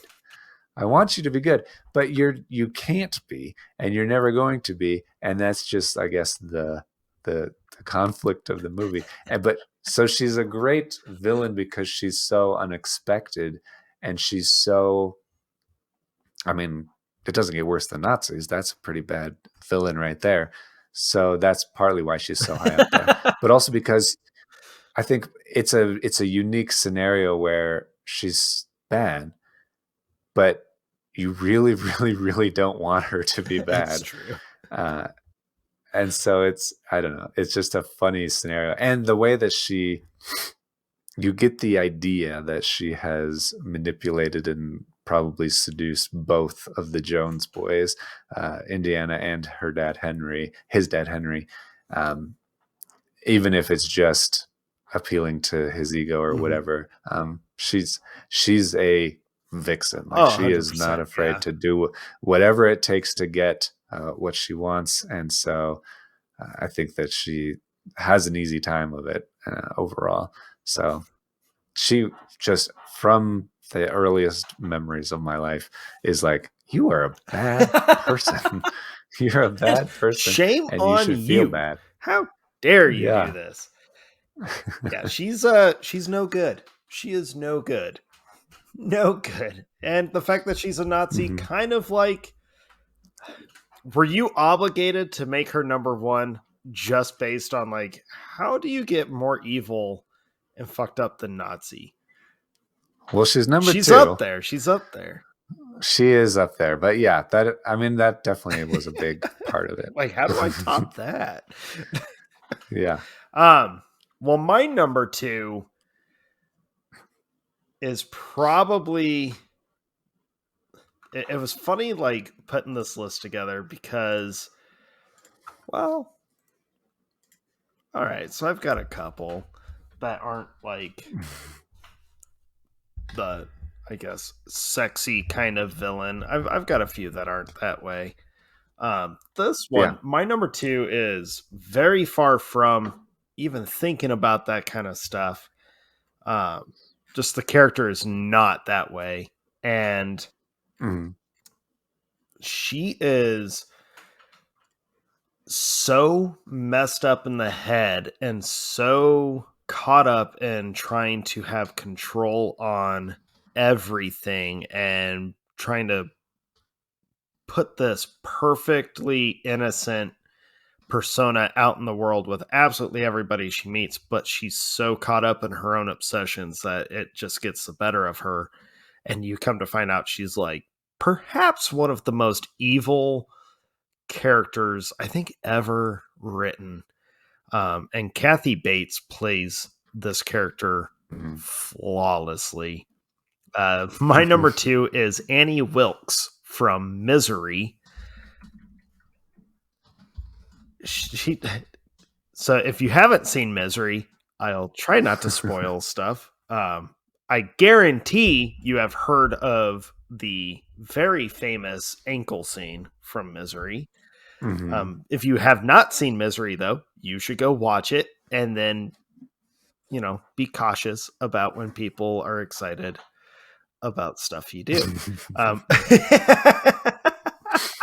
Yeah. but just the way that she plays Annie, Kathy Bates plays Annie, of finding her favorite author and wanting to help him after a car crash, and her obsession just taking too much control on having him at her home, and the way that she manipulates everything, and Mhm. just the more you learn about her, the worse the whole situation gets. And the whole movie for the most part takes place in her home, in the bedroom that she's holding James Caan's Mhm. character. It is such an uncomfortable movie to watch. You feel like there are scenes where you feel like you are confined to the bed with James Caan and you cannot get out of it. It's so, you just feel bad. You just feel gross and you feel confined and claustrophobic almost. And you just need to breathe and get out of the room. But getting out of the room means you're going to learn some stuff that is even worse and makes the situation just so much dire. Uh, I love Misery, but Kathy Bates as Annie Wilkes is just, she is one of the most terrifying characters I think I've Yeah. ever seen on screen. And she's so quote unquote innocent for 2/3 of it. And then when everything like is Mhm. revealed, you're just like, that makes the innocence even worse. And that's why she's so high on my list, is because tainting innocence and purity is just so, I think that's one of the most evil things anyone can do, is just ruining that Yeah. kind of stuff. So Annie Wilkes is just, she Mhm. scares the shit out of me. Yeah, I think that's very true. And also from the perspective of a female villain specifically, I think that there is historically like a male villains have more of a ability innately perhaps to disconnect, and that's why you send them to war and you send not villains but you send men to war and all that stuff. whereas women generally, speaking very generally, are more maternal and have babies. They're supposed to take care of things, people, all of that stuff, especially children. Um, and so for that character who you suspect or assume would be, maternal. She's trying to take care of this guy in a car crash, all that stuff. For her to be very much not that, and to corrupt that innocence, like he said, it is an even bigger, I guess, turn of events that you Yeah. don't suspect. Yeah.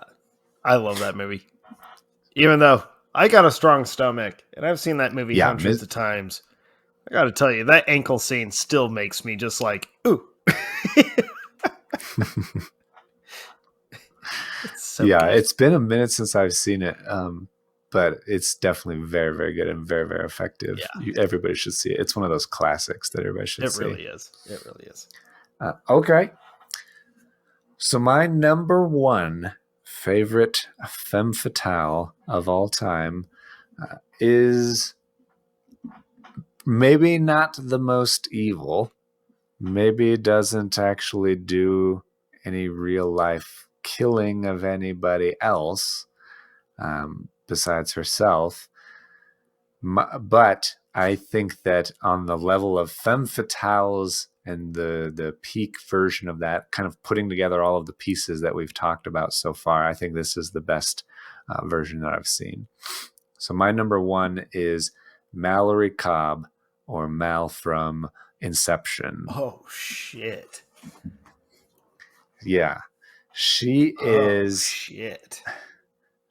That's exactly what you think when you think about her in this movie, because she is the, and I think Christopher Nolan actually described Mal as the essence of the femme fatale, because she is a siren. She is this, she's described as the shade. She is not an actual real person anymore. You've spoilers for Inception if you have not seen Inception, because I'm going to get deep into it for a second.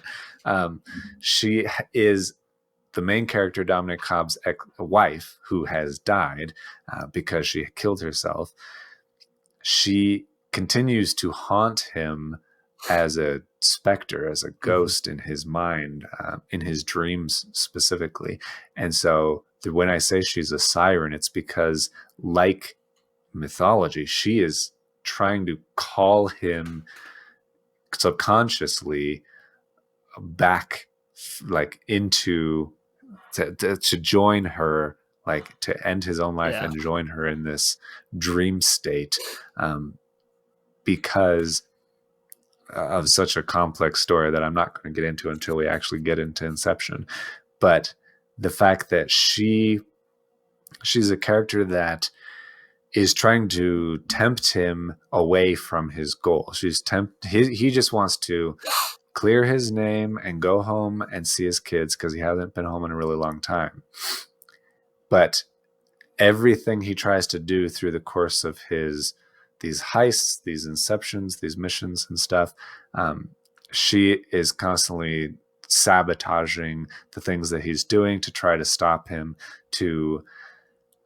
It is manipulative, but it's manipulative in a way that you don't fault her for it, in a way.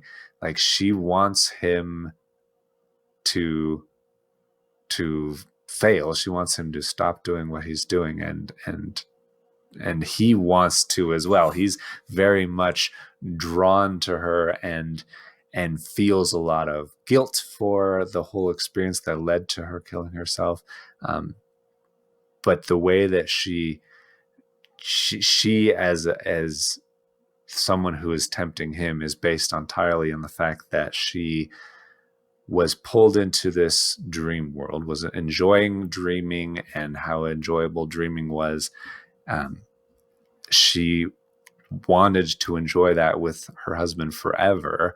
And then when he incepted her with the idea that her reality isn't real, she killed herself, because she didn't believe anything was real. She didn't believe her children were real. She wanted to kill them. She thought they were projections and wanted to kill them. And so just the madness that she spirals down into, and how she tries to pull him down with her as he's trying to hold on to reality at the same time. I think it's such an interesting dynamic. And he's trying to keep her memory alive while also kind of playing with fire in a way that she is making things worse and worse for him as it goes on. And so I love that movie, and I love her, and I love that she's a femme fatale that's not like sexy, like she's not sexualized, I guess, is the main thing. The attraction that you and the audience and her husband feel is more just for like the love that they shared, Right. and wanting to get back to that, and hoping against hope that there's a way that you could get back to being a happy family again. But she kind of ruined that, and she's trying to prevent him from finding a little piece of that ever again. So she's kind of the villain in that way. She really is. Oh man, Mal. There's a lot to be said about that movie. Jake, you know that. Anyone who's listened to the show knows that. It's one of my all-time favorite movies. I was actually just telling my daughter about it a little bit more in depth, Mm-hmm. and just telling her the brilliance of like the story writing and all that, and why it's one of my all-time favorites, and how the base of that film is actually such a simple idea. It's just blown up on such a massive scale. But man, Mal she is intense to watch, because every time she is on screen, especially after you are told what she is and what her goal is, she's genuinely kind of scary whenever she shows up. Mm-hmm. And there's a scene where it's when oh man, let's see here, we've already dug a little bit of a grave. I'm going to try not to dig it too much deeper. Okay.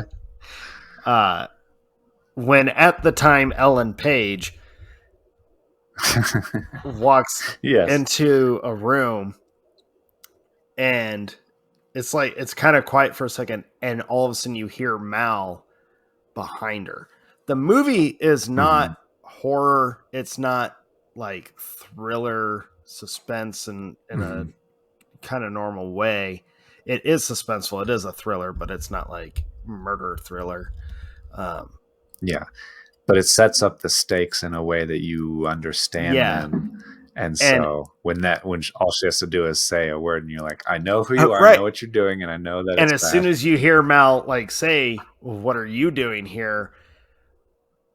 I just know you are instantly filled with dread, because you're like, Mal knows you. She knows you're not supposed to be here. Like, Mal knows too much, and now she's talking directly to you. That's nothing good can come from this, like, at all. You need to get out of the situation. Mal is intense. She's very intense. Yeah. Whew. Jake, I commend you. What a fantastic number one. And yes, one of these days we're going to dive into Inception. I have a lot to say about that movie. It's so hard not to say a lot about it right now. Incredible. But that movie it's mind-boggling how good of a movie that is to me. And Mal is what a perfect number one. That's so good. Jake, bravo, sir. Bravo. Thank you. Well, my number one kind of segues from yours really well, actually. You went from a movie that's about kind of, I don't want to say alternate realities, but different realities. Yeah. Okay. Well, my number one is an alternate reality version. Okay.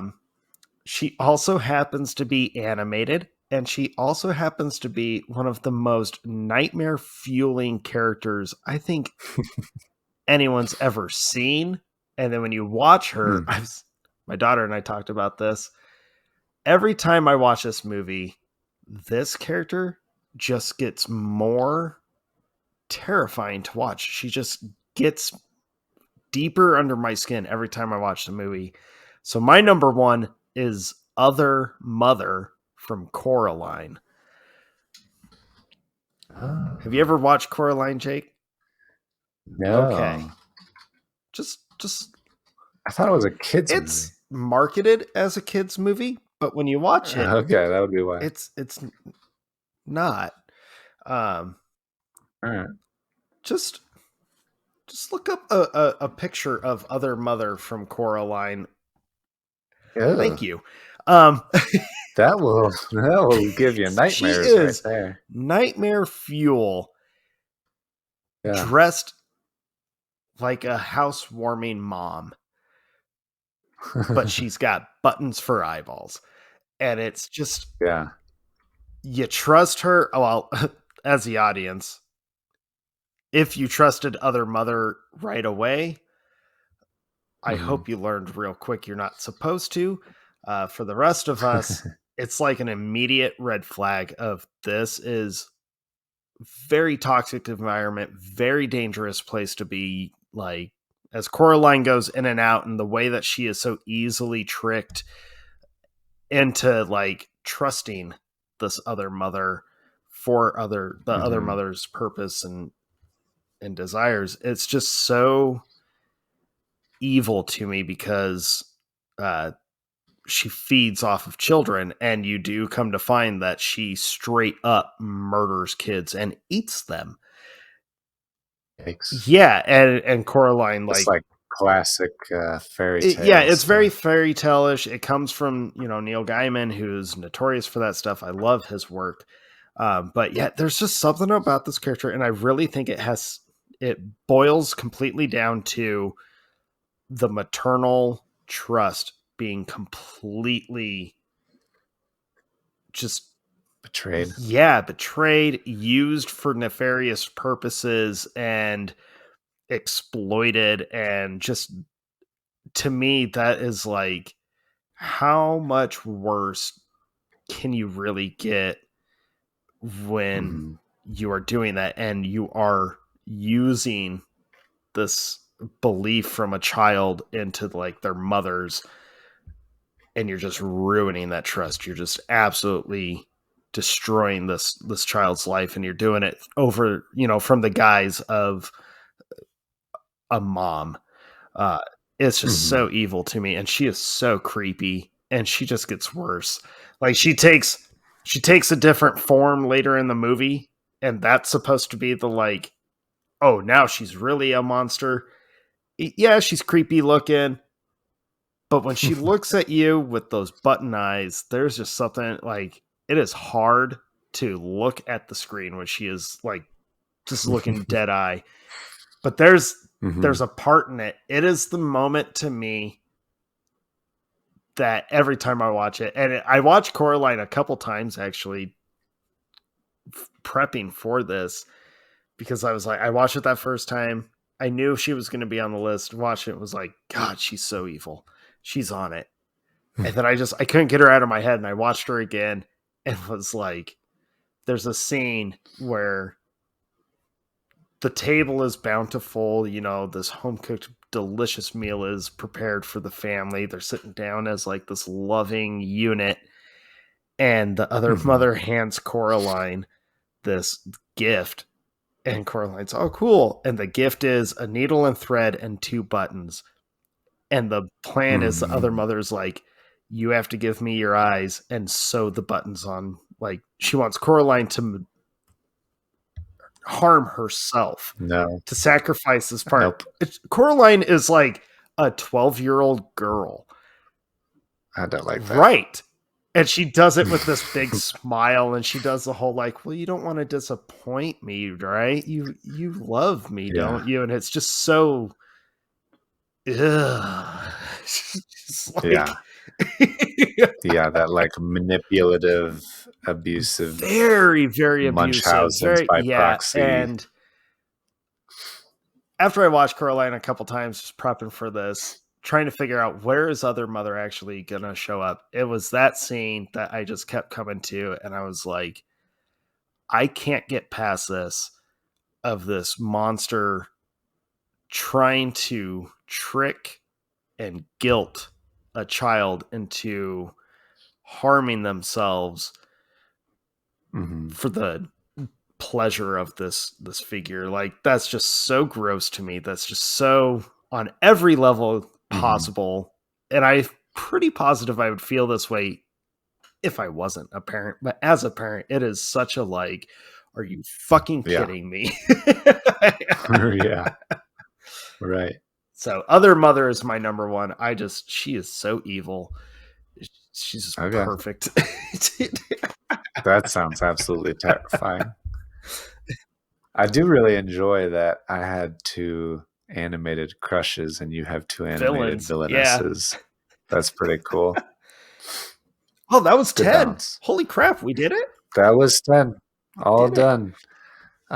Do you have any honorable So the honorable mentions? mentions, I had to kind of chuckle at myself because I was like, when we first were gonna plan this episode, and I sat down, I wrote two names immediately that were like, well, obviously you think Femme Fatales in film, you're gonna think Basic Mhm, Instinct, and you're gonna think Fatal Attraction.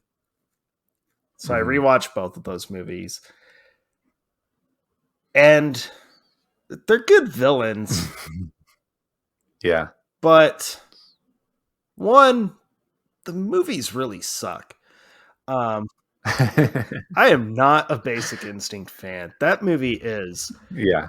just not good. Fatal Attraction has some like intense moments. Like I don't hate it, but it's just it gets Mhm, so caught up in the hypersexualization of these characters that to mhm, me the point of the movie gets lost or the point of the story gets lost because they want to, the writer and director wanted to jerk off on set. Uh, yeah. Sadly, these days I make that joke, but that probably wasn't too too far Yeah, it's fetched. definitely within the realm of I possibility. hate saying that, but it is what Yeah. it is. So I guess technically they would be a couple honorable mentions, but I couldn't put them on my list. I was like, you're okay with characters Mhm. and villains, but my list, They're better yeah, movies. and my list just fit that kind of villainous, what we were going for, in my opinion. So my Yeah. real honorable mentions, um, are kind of silly ones, honestly. There's another Famke Janssen one. She played a witch. It was like Malia or something, or Malika, something like that, in the Hansel and Gretel Witch Hunters movie. She's fun to watch in that. Okay. She's all like witched out in it, which is awesome. I also had not Zool. Oh, yeah. uh, Damn. Oh my god. I closed my notes and it has the name on it, and now I just slipped the fucking name. Oh my I'm god. picturing in my mind, not Dana. Dana. Well, Dana turns Dana? into Zool. I was gonna actually Yeah. do my honorable mention as uh Gozer. Gozer. Gozer. Which I guess Yeah. technically isn't, Gozer is sexless, but it's played by an actress, so that was gonna be Okay. my excuse. She's played by a Sure. woman, but I thought that would be a fun one to have. Would be Gozer. Um, Yeah. fuck, I had one more, but now I can't think of it. Yeah, so All right. those are mine.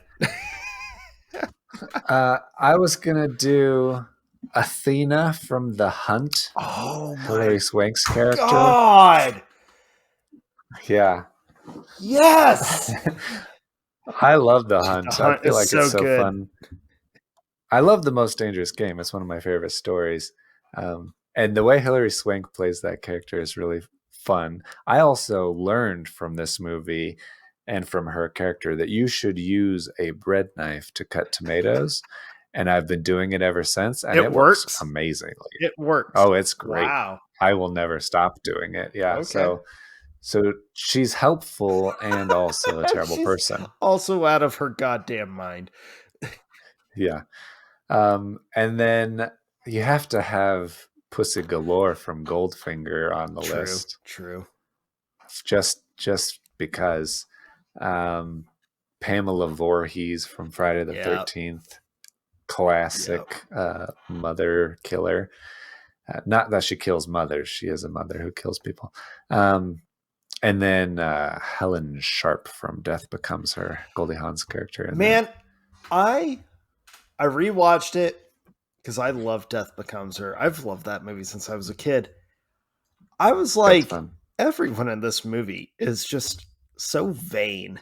And I couldn't tell like who's the actual villain in this because they're both of them are so Mhm. fucked up. And they're on the same page. They're just competing over Bruce Willis. Yeah. So I couldn't figure out who I would actually list as the villain of it. But I think that's a good one. Oh man, dude, the Yeah. shovel. I think it's like the more formal villain, but yeah, they're all kind of They're terrible. all terrible. They're all terrible. The whole movie is just hilarious how it makes fun of vanity. Oh Yeah. God. Yeah, so that's our top 10. Someone did you have more honorable Top 10. mentions? Nope. Cool. Cool. That's it. I like our villains or our femme fatales. Uh Yeah. Yeah, they're a bunch of scary ladies, that's for sure. uh powerful, powerful, scary ladies in these movies. Mhm. What lady scares you? Don't say anybody Yeah, in your no, real no, life we're talking because it fictional. Fiction is a yeah. good thing. Oh, Nurse Ratchet from One Flew Over the Cuckoo's Nest. That's who it was. Yeah. She is Yeah. a bitch. She's a bitch. Um, that was a fun list. I like that list. It was fun to prep for. Yeah. I agree. It was a kind of a good it was different It for sure, and I was. always like that.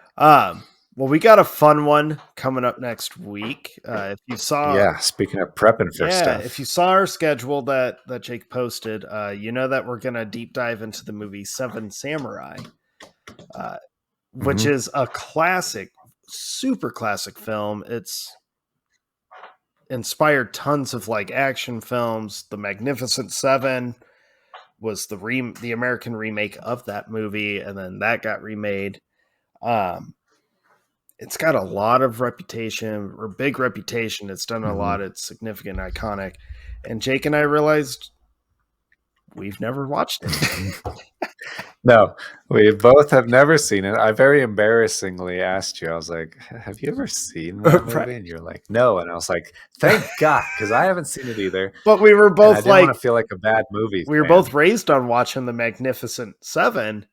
And it's Yeah. weird that neither of us ever saw the movie that started Mhm. that whole thing. So we're going to dive for Yeah. the, And we love black and white, yeah. love classic epic And this movies, thing was and like, I was looking at the runtime. It's like 3.5 hours long. This is a yeah, epic film. it's a big one. Very excited for that. So for you classic film buffs who claim Mhm. to have seen Seven Samurai, because you're like, of course I've watched it, but you haven't actually, go watch it, and then you can listen to us dissect Yeah. it. Or if you heard about it, never watched it, obviously go watch it before we dissect it. It's weird to say we'll spoil Mhm. it because it's, oh man, when it come out like the 50s or something like Well, that. yeah. Uh, 54, 54. 1954, yeah. So we're gonna spoil that movie.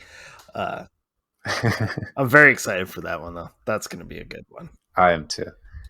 Yeah, it's got a 100% Rotten Tomatoes with a 97% audience score and an 8.6 on IMDb. So, classic, very good movie. Apparently, we will see what we We will think find next out. We time. will find out.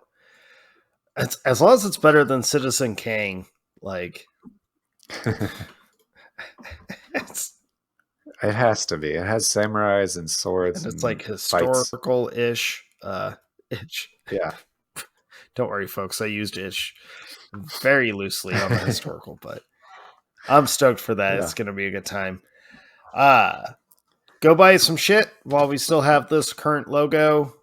We probably won't reveal the new logo for another month or so until it comes out. Yeah, but keep your eye out for that. The it'll be a hats will stick surprise. around. We got some fun new stuff. I'm not going to say too much, but I'm very excited for the new stuff that you were showing me. Mm-hmm. It'll be weird having those, but in like a good weird. Yeah. Very excited, folks. So chime in, let us know who your top Femme Fatales would be. If you think we were crazy for having the ones we had, who you would replace or whatnot, let us know. Start a conversation. Yeah, I really enjoyed the people reaching out about their crushes. I think everybody has a movie crush, and if so you don't, you're full of shit. I'm just gonna say it. Yeah, there's a lot of people that kind of just threw out theirs, no matter how embarrassing. I saw one really person commented saying, "How could we not have Selma Hayek?" And I think you responded with like, "Well, which movie?" I have a feeling they'd be talking about From Dusk Till Dawn. That seems like the obvious choice. I personally would have gone with her as the muse from Dogma, but that's just me. Yeah, that's fair. That's definitely fair. Yeah, but let us know, folks. Keep listening. We appreciate it. And let us know if there's a movie or kind of episode you'd like to hear us do in the future. Last half of the year is still kind of open. I say kind of because I have a feeling Jake has a schedule hidden that he's just waiting to tell me. I did have an idea for there Halloween, it is, but that's a little ways off. So. There it is. We'll see. But let us know. Chances are we'll do it. Yeah, we're always open to it. All right, man. All right. Well, thanks, everybody. We'll talk to you next time. Bye.